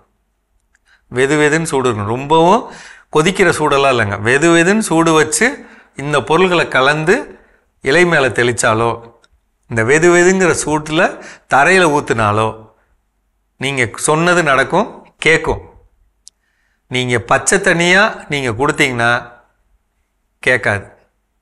இதை மட்டும் மனசில் வச்சுக்கோங்க, செஞ்சு பாருங்கள். சந்தேகம் இருந்தால் கேளுங்க. மீண்டும் சந்திப்போம். மிக சிறப்பான பகுதி உழவும் உயர்வும் நம்ம பார்த்துட்டோம். அடுத்ததாக நாம் விரும்பி ஏற்றுக்கொண்ட ஒன்றுக்காக நம்ம பல வழிகளை கூட தாங்கியிருக்கலாம், ஆனால் அதுலேருந்து நம்ம மகிழ்ச்சியையும் மாற்றிக்கொள்ள முடியும் அப்படின்னு தான் நம்ம பேசிட்டு இருக்கோம். அந்த வகையில் அடுத்ததாக என்ன அப்படின்னா, என் வாழ்க்கையில் நடந்த 2 நிகழ்வுகள். ஒன்று எம்எஸ்சி படிக்கும்போது ஃப்ரெண்ட்ஸாக சேர்ந்து ஒரு ப்ராஜெக்ட், திடீர்னு வெளியே உள்ள ஒரு எப்படியும் ஃபைனல் செமஸ்டர் ஒரு ப்ராஜெக்ட் வெளியே ஏதாவது கம்பெனியில் போய் செய்யணும். அது எங்களுக்கு முன்னதாக ஒரு வாய்ப்பு கிடச்சிது. அப்போ ஃப்ரெண்ட்ஸோடு சேர்ந்து என்ன பண்ணியாச்சு, தொடங்கி ஒரு 10 நாளில் அது எங்களுடைய சக்திக்கு அப்பாற்பட்டது அப்படிங்கிறத என்ன பண்ணிட்டோம், உணர்ந்துட்டோம். எங்களுக்கு தெரிஞ்ச விஷயம் கொஞ்சம் நாங்கள் நினச்சிக்கிட்டோம் நமக்கு எல்லாம் தெரியும்னு, ஆனால் அதை செய்யும்போது தான் இல்லை நமக்கு இன்னும் அறிவெல்லாம் அவ்வளோக்கு இல்லை அப்படிங்கிறதெல்லாம் புரிஞ்சுக்கிட்டோம். ஆனால் அதை விட்டுறலாம், ட்ராப் அவுட் பண்ணிடலாம் அப்படின்னு வர்றப்போ ஃப்ரெண்டு தீபக் அவர் அதை ஏன் ட்ராப் அவுட் பண்ணோம், கற்றுக்கிட்டு செய்யலாமே, இன்னொன்று பிரச்சனை இல்லையே அப்படின்னு சொன்னால் அந்த ஒரு வார்த்தை அந்த ப்ராஜெக்டை முழுமையடைய செஞ்சிச்சு. அதுபோல் அடுத்து வேலை அப்படின்னு செஞ்சுட்டு இருக்கிறப்போ முதலாக செய்யக்கூடிய ஒரு இணையதளம், அதில் ஏராளமான சவால்கள். அப்போ அதை கற்றுக்கிட்டு தான் என்ன பண்ணோம், செஞ்சோம். அப்போ ஒரு கட்டத்தில் இல்லை வாங்கினா அட்வான்ஸ் என்ன பண்ணிடலாம், ரிட்டர்ன் பண்ணிடலாம், ஒன்றும் பிரச்சனை இல்லை, நமக்கு இதை ஃபுல்லாக எடுத்து ஃபெயிலியர் ஆகி அதில் நம்ம நிறைய நஷ்டப்படுறதுக்கு அதை என்ன பண்ணிடலாம், கொடுத்துடலாங்கிற மைண்ட் செட்டுக்கு வந்தாச்சு. நானும் வந்துட்டு என்னுடைய நண்பர் வந்துட்டார். ஆனால் அன்றைக்கி நைட்டு தூக்கம் கிடையாது, மறுநாள் கொடுக்கணும் அப்படிங்கிற மைண்ட் செட்டில் விடிஞ்சிருச்சுன்னா வந்துச்சுன்னா அந்த 50,000 ரூபா அட்வான்ஸ் தொகை என்ன பண்ண போகிறோம், கொண்டு போய் கொடுக்க போகிறோம். அப்போ நைட்டு தூக்கம் வரல. அப்போ கூட இருந்த ஒரு ஃப்ரெண்ட் ஒருத்தர் தங்கியிருந்தவர், ஏன் உருண்டுக்கிட்டே வரேன், தூங்க முடியல, என்னன்னா இல்லை ஒரு மாதிரி இப்படி மைண்ட் டிஸ்டர்ப் ஆகுது. சரி ஓகே, வழக்கமான சிஸ்டமில் உட்காந்து ஏதாவது படம் பாரு அப்படின்னு சொல்லி படம் பார்க்கறதுக்கான சிஸ்டத்தை ஆன் பண்ணுவாங்க. படம் பார்த்துட்டு இருக்க திடீர்னு ஏதோ ஒரு எண்ணம் தோன்றி, ஓகே இது என்ன பிரச்சனை, இதை செஞ்சு பார்க்கலாமே, இப்படி ஒரு முயற்சி பண்ணலாமேன்னு பண்ணுறப்போ நைட்டு 2 மணிக்கு அதுக்கான தீர்வு என்னாச்சு கிடைச்சிச்சு. நைட் 2 மணிக்கு எல்லாரும் தூங்கிட்டு இருப்பான், எவனை போய் எழுப்ப முடியும்? அந்த நேரம் சோஷியல் மீடியாவில் ஃபேஸ்புக்கில் ஒரு போஸ்ட் போட்டு, எவனாவது என் ஃப்ரெண்ட்ஸ் முடிச்சிருக்கீங்களாடா, எவனாவது லைனுக்கு வாங்கடா அப்படின்னு சொல்லி அப்புறம் அந்த விஷயத்தை டெஸ்ட் பண்ண சொல்லி அது கரெக்டாக நடந்தது. உடனே அளவில்லாத ஒரு மகிழ்ச்சி. மறுநாள் காலையில் எழுந்துச்சோன்னா அட்வான்ஸ் எல்லாம் கொடுக்க வேண்டாம், வேலை என்ன பண்ணாச்சு, முடிச்சாச்சு. அப்போ என்னன்னா அந்த அண்டர்ஸ்டாண்டிங் சோல்ஸ், நம்மளோடு உடன் இருப்பவர்கள் நம்மளை என்ன பண்ணிடக்கூடாது, நீ தானே இந்த முடிவு எடுத்த, நீயே இதை அனுபவி அப்படின்னு விட்டுட்டு போறவங்களா இருக்கக்கூடாது. நீ தேர்ந்தெடுத்த கடினமான ஒரு பாதையாக இருந்தாலும் சரி, அதுல நான் கூட இருப்பேன். அப்படிப்பட்ட உறவுகள் நம்மோடு இருக்கின்ற பொழுது எவ்வளவு கடினமான பயணமாக இருந்தாலும் மகிழ்ச்சியாக மாற்றி அமைக்க முடியும்ன்றது ஒரு குட் எக்ஸாம்பிளோட இருந்துச்சு. எஸ், நம்ம இன்னும் தொடர்ந்து பேசுவோம். அடுத்த பகுதி பார்க்கலாம்.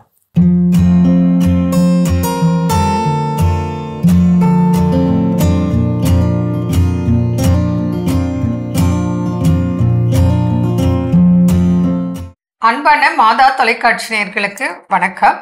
இன்றைய நிகழ்ச்சியில நம்ம தண்ணி குடிக்கிறோம் இல்லையா, அது எந்த அளவுக்கு நமக்கு தேவை, அது குடிக்கலன்னா என்ன பிரச்சனை, குடிப்பதால் தண்ணி குடிக்கிறதுனால என்னென்ன பலன்கள், எப்பெல்லாம் நம்ம தண்ணி குடிக்கலாம், எப்பெல்லாம் குடிக்கக்கூடாது, இதை பற்றி நம்ம பார்க்க போகிறோம். ஏன்னா சம்மர்ல மக்களுக்கு ஏகப்பட்ட உடல் உபாதைகள் வருது. அது மாத்திரம் இல்லை, நிறைய ஸ்வெட் ஆகுது, வேர்வை வெளியேறுது, அப்போ நீர் சத்து உடம்புல குறையுது. அந்த வகையில நம்ம இன்னைக்கு நீரின் மகிமை அதை பத்தி பார்க்கலாம். அதாவது இப்போ நம்ம உடல் அப்படின்னு சொன்னோம்னாலே கிட்டத்தட்ட வந்து 60 to 70% வந்து வாட்டர் தான் மெயின் கண்டென்ட் நம்ம ஒரு ஹியூமன் பாடியில். இப்போ பிரெயின் அப்படின்னு தனியாக எடுத்து பார்த்தோம்னாலுமே வந்து அங்கே வந்து ஆல்மோஸ்ட் 75% வந்து வாட்டர் தான் இருக்குது. ஸோ அதனால் எல்லா உறுப்புகளுக்குமே ஒரு சீரான இயக்கத்துக்கு நீர் வந்து மிக மிக முக்கியமானது.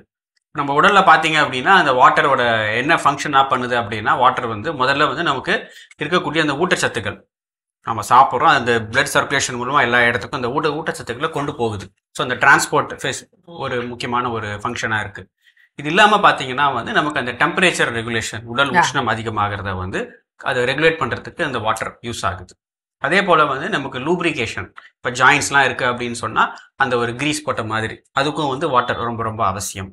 இது இல்லாமல் பார்த்தீங்கன்னா வந்து நம்ம ஹார்மோன்ஸு, அதே போல் வந்து அந்த ஆசிட் ஆல்கலைன்னு இருக்குது, நம்ம நிறைய செக்ரீஷன்ஸ்லாம் இருக்குது, சில சுருப்பைகள்லாம் சீராக இயங்கிறதுக்கு.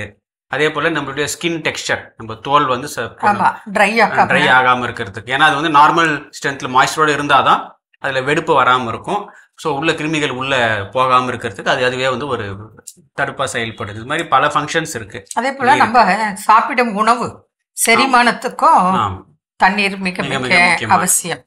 இது மாத்திரம் இல்ல, இப்ப வந்து சிலருக்கு நீர்க்கடுப்பு, நீர் சுருக்கு, கல்லடைப்பு, இதெல்லாம் கூட நம்ம தண்ணி கரெக்டா ப்ராப்பரா எடுத்துட்டு இருந்தாக்க நமக்கு இந்த உபாதைகள் வராமல் பாதுகாக்க முடியும். இப்ப கிட்னி ஸ்டோன்னா நிறைய தண்ணி குடின்னு சொல்றோம், நீர் சுருக்குன்னா அவங்களுக்கும் தண்ணி நிறைய தான் குடிக்க சொல்றோம். இந்த மாதிரி பல வகையில வந்து மனிதனுக்கு தண்ணீர் தேவை. அப்போ எந்த அளவுக்கு எப்பத்துல இருந்து அவங்க குடிக்கணும். இப்ப சிலர் வந்து காலையில எழுந்த உடனே நான் 1/2 லிட்டர் தண்ணி குடிக்கிறேன், 1 லிட்டர் தண்ணி குடிக்கிறேன், இது எந்த அளவுக்கு சரி தேவை. அதே போல யாரும் அதிக தண்ணி குடிக்க கூடாது, அதுவும் இருக்கு. அதை பத்தி நம்ம இன்னைக்கு பாக்குறோம். அதாவது இப்போ பார்த்தீங்கன்னு சொன்னால் நமக்கு வந்து இயல்பாகவே வந்து காலையில் நம்ம எந்திரிக்கிறோம் அப்படின்னு சொல்லும்போது அதுக்கு முன்னே வந்து ஒரு 6-7 மணி நேரம் வந்து நம்ம தூக்கத்தில் இருப்போம், எதுவும் சாப்பிட்ருக்க மாட்டோம். அப்போ என்ன ஆகுது, உள்ளுக்குள்ளே வந்து கிட்னி நல்லா ஃபங்க்ஷன் ஆகிட்டு சில யூரின் ப்ரொடியூஸ் பண்ணிவிட்டு எல்லாம் பிளாடரில் ஸ்டோர் ஆகி நிற்கும். ஸோ அப்போவே வந்து நேச்சுரலாகவே வந்து 6-7 மணி நேரம் நம்ம தண்ணி குடிச்சிருக்க மாட்டோம். அப்போ உடம்பே வந்து கொஞ்சம் அந்த ஒரு நீர் சத்து லைட்டாக கொஞ்சம் கம்மியாக தான் இருக்கும்.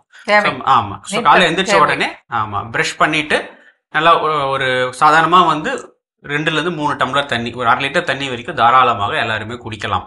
இது நார்மல். அதாவது ஒரு 1/2 லிட்டர்னு சொல்லும்போது ஒரு 3-4 டம்ளர் வரைக்கும் தாராளமாக குடிக்கலாம். சாதாரணமாக என்ன பண்ணுவாங்க, சில பேர் எந்திரிச்ச உடனே வந்து ஒரு காஃபி குடிச்சிடுவாங்க, இல்லை டீ குடிச்சிடுவாங்க. அதுக்கு பதிலாக முதல்ல நம்ம குடிக்க வேண்டியது நீர். மினிமம் 1 கிளாஸ் ஆஃப் வாட்டர், அதாவது ஒரு 150 ml 200 ml கண்டிப்பாக எல்லாருமே குடிக்கலாம். அதை வந்து ஒரு 1/2 லிட்டர் வரைக்குமே தாராளமாக கொண்டு போகலாம் காலையில் எந்திரிச்ச உடனே. இது எப்படி அப்படின்னா, நம்ம ஏற்கனவே வலுக்கட்டாயமாக ஒரே கல்ப்பில் வேகமாக குடிக்கணும்னு அவசியம் இல்லை. ஃபர்ஸ்ட் ஒரு டம்ளர். சில பேருக்கு வந்து இயல்பாகவே இருக்கும் ஒரே வேகமாக குடிப்பாங்க. வேகமாக குடிக்கிறதுக்கு பதில் சிப் பை சிப் குடிக்கணும். ஃபர்ஸ்ட் ஒரு டம்ளர் தண்ணி சிப் பண்ணி குடிங்க. அதுக்கப்புறம் அடுத்து 2வது டம்ளர். இல்லை ரொம்ப வயிறு ஃபுல்லாக ஃபீல் பண்ணுறீங்க அப்படின்னா ஒரு 10 நிமிஷம் 1/4 மணி நேரம் இடைவேளை விட்டு திரும்ப குடிக்கலாம். இப்படி 1 லிட்டர் வரைக்கும் கூட குடிக்கலாம். தப்பு இல்லை, நல்லது. நம்ம காலையில் குடிக்கும்போது என்ன ஆகுதுன்னு பார்த்தீங்கன்னா இயற்கையாகவே நம்ம உடம்பு வந்து நாமளே ஒரு க்ளீன் பண்ணுற மாதிரி, ஃப்ளஷிங் அவுட் த டாக்ஸின்ஸ் அப்படின்னு சொல்லுவாங்க. ஸோ நீர் சத்து நல்லா உள்ளே போக என்ன ஆகுதுன்னா இன்னும் அந்த கிட்னிஸ்லேருந்து அந்த யூரின் நல்லா ஃபார்ம் ஆகி அந்த நம்மளுடைய தேவையில்லாத டாக்ஸின் வெளியேறதுக்கு நல்லா ஹெல்ப் பண்ணும். அதே போல் வந்து இது நமக்கு செரிமானத்துக்கும் அது உபயோகமாக இருக்கும். ஸோ அதனால என்ன ஆகுதுன்னா நல்ல செரிமானம் ஆகும்போது உங்கள் பவுல் மூவ்மெண்ட் மோஷன் ஃப்ரீயாக போகிறதுக்குமே அது ஹெல்ப்ஃபுல்லாக இருக்கும். இந்த மலச்சிக்கல் அது மாதிரி வரதை வந்து அது அவாய்ட் பண்ணும். ஸோ அது வந்து இந்த மாதிரி பைல்ஸ் கம்ப்ளைண்ட் இருக்குது, இல்லை மைல்டாக பைல்ஸ் இருக்குது, இல்லை அடிக்கடி எனக்கு பைல்ஸ் வரும் அப்படின்றவங்களுமே வந்து இந்த காலையில் எந்திரிச்ச உடனே தண்ணி குடிக்கிறது ரொம்ப ரொம்ப அவசியமானது. இதில் எப்படின்னு பார்த்தீங்கன்னா இப்போ ஆயுர்வேதத்தில் இப்போ வாதம், பித்தம், கபம் அப்படின்னு நம்ம 3 கேட்டகரியாக பிரிப்போம். இப்போ ஒரு ஆளுக்கும் ஒரு நேச்சர் இருக்கும். சில பேர் வந்து வாதம் அதிகமாக இருக்கும் அவங்க உடலில், சில பேருக்கு பித்தம் அதிகமாக இருக்கும், சில பேருக்கு வந்து இந்த கபம் அதிகமாக இருக்கும். அதுக்கேற்ற மாதிரி அந்த நீரின் அளவு வந்து அவங்களுக்கு மாறும். பொதுவாக வந்து எப்பவுமே காலையில் எந்திரிச்ச உடனே வெந்நீர் சுடு தண்ணி குடிக்கிறது ரொம்ப ரொம்ப நல்லது. ஏன்னா அது வந்து உங்களுடைய அந்த மெட்டபாலிசம் அந்த டைஜஷனை வந்து ஸ்டிமுலேட் பண்ணும். அது ஒரு வெந்நீர் ரொம்ப சூடாக கொதிக்கணும்னால ஒரு மிதமான சூட்டில் குடிக்கிறது நல்லது. இப்போ இந்த பித்த பிரகிருத்தின்னு நம்ம சொல்லுவோம். அதாவது இந்த பித்தா டைப், அதாவது உடம்பே வந்து கொஞ்சம் உஷ்ணமாக இருக்கும். சாதாரணமாக சொல்லுவாங்க எனக்கு ரொம்ப ஹீட் பாடிங்க, மற்றவங்களோட எனக்கு ரொம்ப ஃபேன், எப்பவுமே ஃபுல் ஸ்பீடில் தான் நான் கேட்பேன் அப்படின்ற மாதிரி சில பேர் இருப்பாங்க. ஹீட் பாடின்னு சொல்லக்கூடியவங்க அவங்க என்ன பண்ணலாம்னா வெந்நீராக குடிக்கிறதுக்கு பதில் அதே சுடு தண்ணியை ஆற வச்சுட்டு அதை குடிக்கலாம். அது மிகவும் சிறந்த விஷயம். ஆமாம். இதே போல் வந்து சில சமயங்களில் நம்ம வந்து தண்ணி குடிக்கிறது, அதாவது ஒரு நாளைக்கு ஆவரேஜாக பார்த்தீங்கன்னா ஒரு 2.5 லிட்டர்லேருந்து 3 லிட்டர் வரைக்கும் நார்மல் பர்சன் தண்ணி குடிக்கிறது மிக மிக அவசியம். இது வந்து அவங்களுடைய சந்தர்ப்பம், ஏஜ், கிளைமேட்டு, வேலை எந்த அளவுக்கு அதுக்கேற்ற மாதிரி மாறுபடும். இப்போ சில பேர் வந்து வெயிலில் போய் வேலை செய்வாங்க, ரொம்ப வேர்த்து விடாசுவாங்க, ஹெவி லேபர் ஒர்க் இருக்கும், அவங்களாம் இன்னும் அதிகமாக குடிக்கலாம். சில பேர் வந்து ஆஃபீஸில் ஏசி ரூம்லேயே இருப்பாங்க, அப்போ மினிமம் அந்த 2.5 லிட்டர்ஸ் குடிக்கணும். இப்போ ஆஃபீஸ் ஒர்க்கில் எப்படி இருக்கும்னு பார்த்தீங்கன்னா சில பேர் காலையில் எழுந்திரிச்ச உடனே ஆஃபீஸ்லேயே இருப்பாங்க, ஏசிலேயே வேலை செய்கிறவங்களுக்கு என்ன ஆகும்னா அந்த வேர்வை வராது. அப்போ அந்த தண்ணி தாகம் வந்து அவங்களுக்கு குறைஞ்சிடும். அப்போ அதுக்காக வந்து 1 லிட்டர், சில பேர் இயல்பாகவே கால்குலேட் பண்ணி பார்த்தா தெரியும் அவங்க ஒரு நாளைக்கெல்லாம் 1 லிட்டர் தான் தண்ணி குடிச்சிருப்பாங்க. அது வந்து மிக மிக குறைவு. சரி, சாப்பிடணும் கண்டிப்பா. ஸோ அது எப்படி நம்ம தெரிஞ்சுக்கலாம், நம்ம வந்து எனக்கு உடம்புக்கு நான் தேவையான அளவுக்கு தண்ணி குடிக்கிறேனா இல்லையா அப்படின்றது எப்படி நம்ம தெரிஞ்சுக்கலாம் அப்படின்னு சொன்னா முதல்ல வந்து யூரினோட கலர், இந்த சிறுநீரை போறாங்க இல்லையா அதோட கலர் கொஞ்சம் மஞ்சளா இருக்கு, கொஞ்சம் சூடா தெரியுது, யூரின்ல சிறுநீர் கழிக்கும் போது கொஞ்சம் எரிச்சலா இருக்கு அப்படின்னா அப்போ அவங்க போதுமான அளவுக்கான நீர் அவங்களுக்கு பத்தலை அப்படின்னு அர்த்தம். அதாவது ஆல்மோஸ்ட் வாட்டர் கலர்ல இருக்கணும். போகும்போது எந்த விதமான சூடோ எரிச்சலோ ஸ்மெல்லோ இருக்கக்கூடாது. ஆல்மோஸ்ட் வாட்டர் கலர்லயே டிரான்ஸ்பரண்டா போகணும். அந்த அளவுக்கு வந்து நீர் குடிக்கணும். இது ஒரு பாயிண்ட். அதே போல ஜென்ரலா பாத்தீங்கன்னா இந்த மாய்ஸ்சர், நம்ம இந்த டீஹைட்ரேஷனா இருக்கும்போது என்ன ஆகும்னு பாத்தீங்கன்னா தோல் வந்து ரொம்ப வறண்ட நிலையிலேயே இருக்கும். இந்த ட்ரை ஸ்கின்னு சொல்லுவாங்க, இது அதிகமா காணப்படும். அதே போல அந்த லிப்ஸ்லயும் வந்து பாத்தீங்கன்னா அந்த வெடுப்பு அதிகமாக, ட்ரை லிப்ஸ், கிராக்டு லிப்ஸ் மாதிரி இருக்கும். ஸோ இதெல்லாம் வந்து அந்த டீஹைட்ரேஷனுக்கான அறிகுறிகள். ஸோ அப்போ வந்து அந்த நீர் சத்து ரொம்ப கம்மியாக இருக்குது அப்படின்னு அர்த்தம். இது ஒரு விஷயம். அதே போல் வந்து நம்ம உடம்பு வெயிட் பேலன்ஸ் பண்ணுறதுக்குமே வந்து இந்த நீர் ரொம்ப ரொம்ப முக்கியம். சில பேருக்கு பார்த்தீங்கன்னா சாப்பிட்ட உடனே 2 டம்ளர் 3 டம்ளர் தண்ணி குடிப்பாங்க. அது வந்து ஜீரணத்துக்கு அவ்வளவாக நல்லது அல்ல. ஆமாம், அது ஸோ என்ன பண்ணணும் அப்படின்னு பார்த்தீங்கன்னா சாப்பாடுக்கு முன்னே கொஞ்சம் தண்ணி குடிக்கலாம். இல்லை சாப்பிட்ட உடனே சரி அந்த டேஸ்ட் கொஞ்சம் வாயில் இருக்கும், சாப்பிட்டா தான் திருப்தி அப்படின்னா சும்மா ஒரு 1/4 டம்ளர் தண்ணி குடிச்சிக்கலாம். ஒரு அரை மணி நேரம் கழித்து உங்களுக்கு தேவையான அளவு நீங்கள் நீர் குடிச்சிங்க அப்படின்னு சொன்னால் அந்த ஜீரணத்துக்கு அது ஹெல்ப் பண்ணும், நல்லதாக இருக்கும். ஏன்னா அதுதான் விஷயம். இப்போ என்ன உபாதைகள் இருக்கிறவங்க தண்ணி குறைவாக குடிக்கணும். ஆமாம், அதாவது கிட்னி ப்ராப்ளம், ஹார்ட் ப்ராப்ளம். அதாவது இப்போ சில பேருக்கு பார்த்தீங்கன்னா வந்து அடிக்கடி கால் வீக்கம் வந்துடும். அப்போ செக் பண்ணி பார்த்தோம்னா தெரியும் அவங்களுக்கு கிட்னியில் ப்ராப்ளம் இருக்குது. அதாவது அவங்க சிறுநீரகம் சரியாக செயல்படலை, இந்த உப்பு அளவு கிரேட்டினின் யூரியாலாம் அதிகமாக இருக்குது அப்படின்றவங்க வந்து ரொம்ப வாட்டர் வந்து டாக்டரோட அட்வைஸ் படி அதை கிட்னி ஃபங்க்ஷனுக்கு ஏற்ற மாதிரி சொல்லுவோம், டாக்டர் சொல்லுவாங்க. அதுபடி அவங்க ஃபாலோ பண்ணணும். சில பேருக்கு 3/4 லிட்டர், சில பேருக்கு 1 லிட்டர் 2 லிட்டர் அவங்க வந்து டாக்டரோட அட்வைஸ் படி எடுக்கணும். அதாவது கிட்னி ஃபங்க்ஷன் பாதிப்பு உடையவர்கள் டாக்டர் அட்வைஸ் படி அந்த அளவை மெயின்டைன் பண்ணணும். அது மற்றபடி நார்மலாக இருக்கிறவங்க 2.5 3 லிட்டர் வரைக்கும் தாராளமாக நீர் அருந்தலாம். மீண்டும் நாளை சந்திப்போம். நன்றி. அன்னை மரியே வாழ்க. அருமையான நம்ம ஒரு வைத்தியம் பகுதி பார்த்துட்டோம். நிகழ்ச்சியோட நிறைவுக்கும் வந்தாச்சு. ஸோ இன்னைக்கு நாளில் பேசிட்டு இருக்கிறோம். நான் விரும்பி தேர்ந்தெடுத்த என் வாழ்வின் கடினமான பக்கங்கள், இல்லை கடினமான நிகழ்வுகள், கடினமான முடிவுகள், அதை நான் மகிழ்ச்சியாக மாற்றுவதற்கு, மகிழ்ச்சியோடு எதிர்கொள்வதற்கு செய்ய வேண்டிய செயல்கள். ஃபைனலாக என்ன சொல்றாங்க? எஸ், இது வந்து எப்படி சொல்றதுன்னா, நம்ம எப்பவுமே எல்லோருமே இப்படிதான் இருக்குமே. அதாவது நம்மளுக்குன்னு கிடைச்சிருச்சு, ஓகே நம்ம விரும்பி தேர்ந்தெடுத்த ஒன்று, இப்போ இதை விட்டு நம்ம வந்து விலக முடியுமா அப்படின்னா அதுக்கு ஒரே ஒரு சரி ஓகே என்ன பண்ணாலும் போக முடியல அப்படின்னா அதுக்கு ஒரு பெரிய ஒரு விஷயம் நம்ம கையில் ஆயுதம் ஒன்று இருக்குது, ப்ரேயர் இருக்கு அப்படின்னு சொல்லிட்டு நெகட்டிவாக இப்படி ப்ரே பண்ண ஆரம்பிச்சிருவோம். அதாவது இவங்க வந்து நம்மளை விட்டுட்டு போகணும், இல்லை எனக்கு இது விரும்பாத ஒன்று என் கையில் கிடைச்சிருக்கு, இது எப்படியாவது வந்து வேற யாருக்காவது மாற்றி கொடுத்துருங்க அப்படின்னு சொல்லிட்டு. ஸோ நம்மளுடைய ப்ரேயர் இப்படிப்பட்டதாக இருக்கக்கூடாது அப்படின்றது தான் அடுத்தது. நிச்சயமா அதில் வந்து எஸ்கேப் ஆகிறதுக்காக ப்ரேயர் பண்ணக்கூடாது. எனக்கு அதில் ஸ்ட்ரென்த்தன் கொடுங்க, ஸ்ட்ராங் கொடுங்க, மன வலிமை கொடுங்க. எனக்கு இந்த விஷயத்தை எதிர்கொள்வதற்கு, நான் விரும்பி தேர்ந்தெடுத்த இந்த கடினமான பாதையில் பயணிப்பதற்கு தேவையான வலிமை எனக்கு என்ன பண்ணுங்க கொடுங்க. அப்படி ஜெபம் பண்ணலாமே தவிர, நான் தெரியாதனமா என்ன பண்ணிட்டேன், இந்த குரூப் வந்து எடுத்துட்டேன், ஏன்னா இந்த குரூப் எப்படியாவது என்ன காலேஜ் டேஸ் எல்லாம் நடக்கும். நிறைய நேரங்கள் இந்த காலேஜ் ஆரம்பிச்சு ஒரு 1.5 மாதம் பார்த்தீங்கன்னா எவனும் அதில் செட்டில் இருக்கவே மாட்டான். ஏன் அப்படின்னா அந்த குரூப் ஏதாவது எடுப்பான், அப்புறம் படிக்க முடியாது, உடனே வேற குரூப் கொடுங்க சொல்லி கேட்டு வாங்கி மாத்திட்டு போகக்கூடியவங்க இருப்பாங்க. சிலர் இன்ஜினியரிங் போய் ஜாயின் பண்ணிட்டு அங்கிருந்து ரிட்டன் ஆர்ட்ஸ் அண்ட் சயின்ஸ் வருவாங்க. சிலர் ஆர்ட்ஸ் அண்ட் சயின்ஸ் ஜாயின் பண்ணிட்டு இன்ஜினியரிங் போய் என்ன பண்ணுவாங்க, ஜாயின் பண்ணுவாங்க. அப்போ என்ன அந்த செட்டில் ஆகிறதுக்கான விஷயம் இருக்குது. இப்போ நான் விரும்பி தேர்ந்தெடுத்துட்டேன், ஒரு முடிவு எடுத்தாச்சு, அவ்வளோதான். ஒரு 6 மாதம் போயிடுச்சு, ஒரு 2 செமஸ்டர் முடிஞ்சிருச்சு அப்படின்னா அதில் தான் கண்டினியூ பண்ணி ஆகணும். அப்போ அது வந்து எஸ்கேப் ஆகிறதுக்காக ப்ரேயர் பண்ணக்கூடாது. அதை நான் எதிர்கொள்வதற்கு தேவையான வலிமையை எனக்கு தாய் இறைவா அப்படின்னு கேட்டு என்ன பண்ணுவோம், ஜெபம். அப்போ அந்த வலிமை மேபி அது நம்ம விரும்பக்கூடிய எந்த ஒரு முடிவாகனாலும் இருக்கலாம். அது நம்ம கூடவே இருந்து ஒரு மாற்றம் கண்டக்கூடிய ஒரு வாழ்க்கையா இருக்கலாம். என்னுடைய நண்பர்கள் சில அவர் வந்து 1 இயர் கம்ப்ளீட் பண்ணிட்டார், காலேஜ் 1 இயர் கம்ப்ளீட் பண்ணிட்டார்.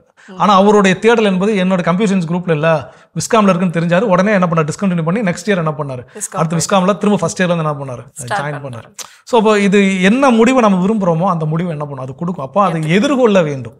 எதிர்கொள்வதற்கு தேவையான வலிமையை தா இறைவான் ப்ரேயர் பண்ணுவே தவிர எஸ்கேப் ஆகி ஓடுறதுக்கு வழியை காட்டு இறைவான் என்ன பண்ணக்கூடாது, ப்ரேயர் பண்ணக்கூடாது. ஸோ சிறப்பான நாள், நமக்கு சிறப்பான ஒரு சந்தர்ப்பம். எல்லாருமே வாழ்க்கையில் ஏதோ ஒரு சில முடிவுகள் எடுத்திருக்கின்றோம். விரும்பி தேர்ந்தெடுத்து கொண்ட ஒரு வாழ்க்கையாக இருக்கலாம், விரும்பி தேர்ந்தெடுத்து கொண்ட ஒரு அனுபவமாக இருக்கலாம், என்னவானாலும் இருக்கலாம். அந்த முடிவை நான் விரும்பி தேர்ந்தெடுத்தது, அது எனக்கு வழியை கொடுத்தாலும் சரி, அதில் மகிழ்ச்சியோடு இருப்பதற்கான வழிகள் என்ன அதை சிந்திச்சிருக்கிறோம். ஸோ கடவுளுக்கு நன்றி சொல்லி இன்னைக்கு நாள் யாரெல்லாம் விழா கொண்டாடுறாங்க அப்படிங்கிறத பார்க்கலாம்.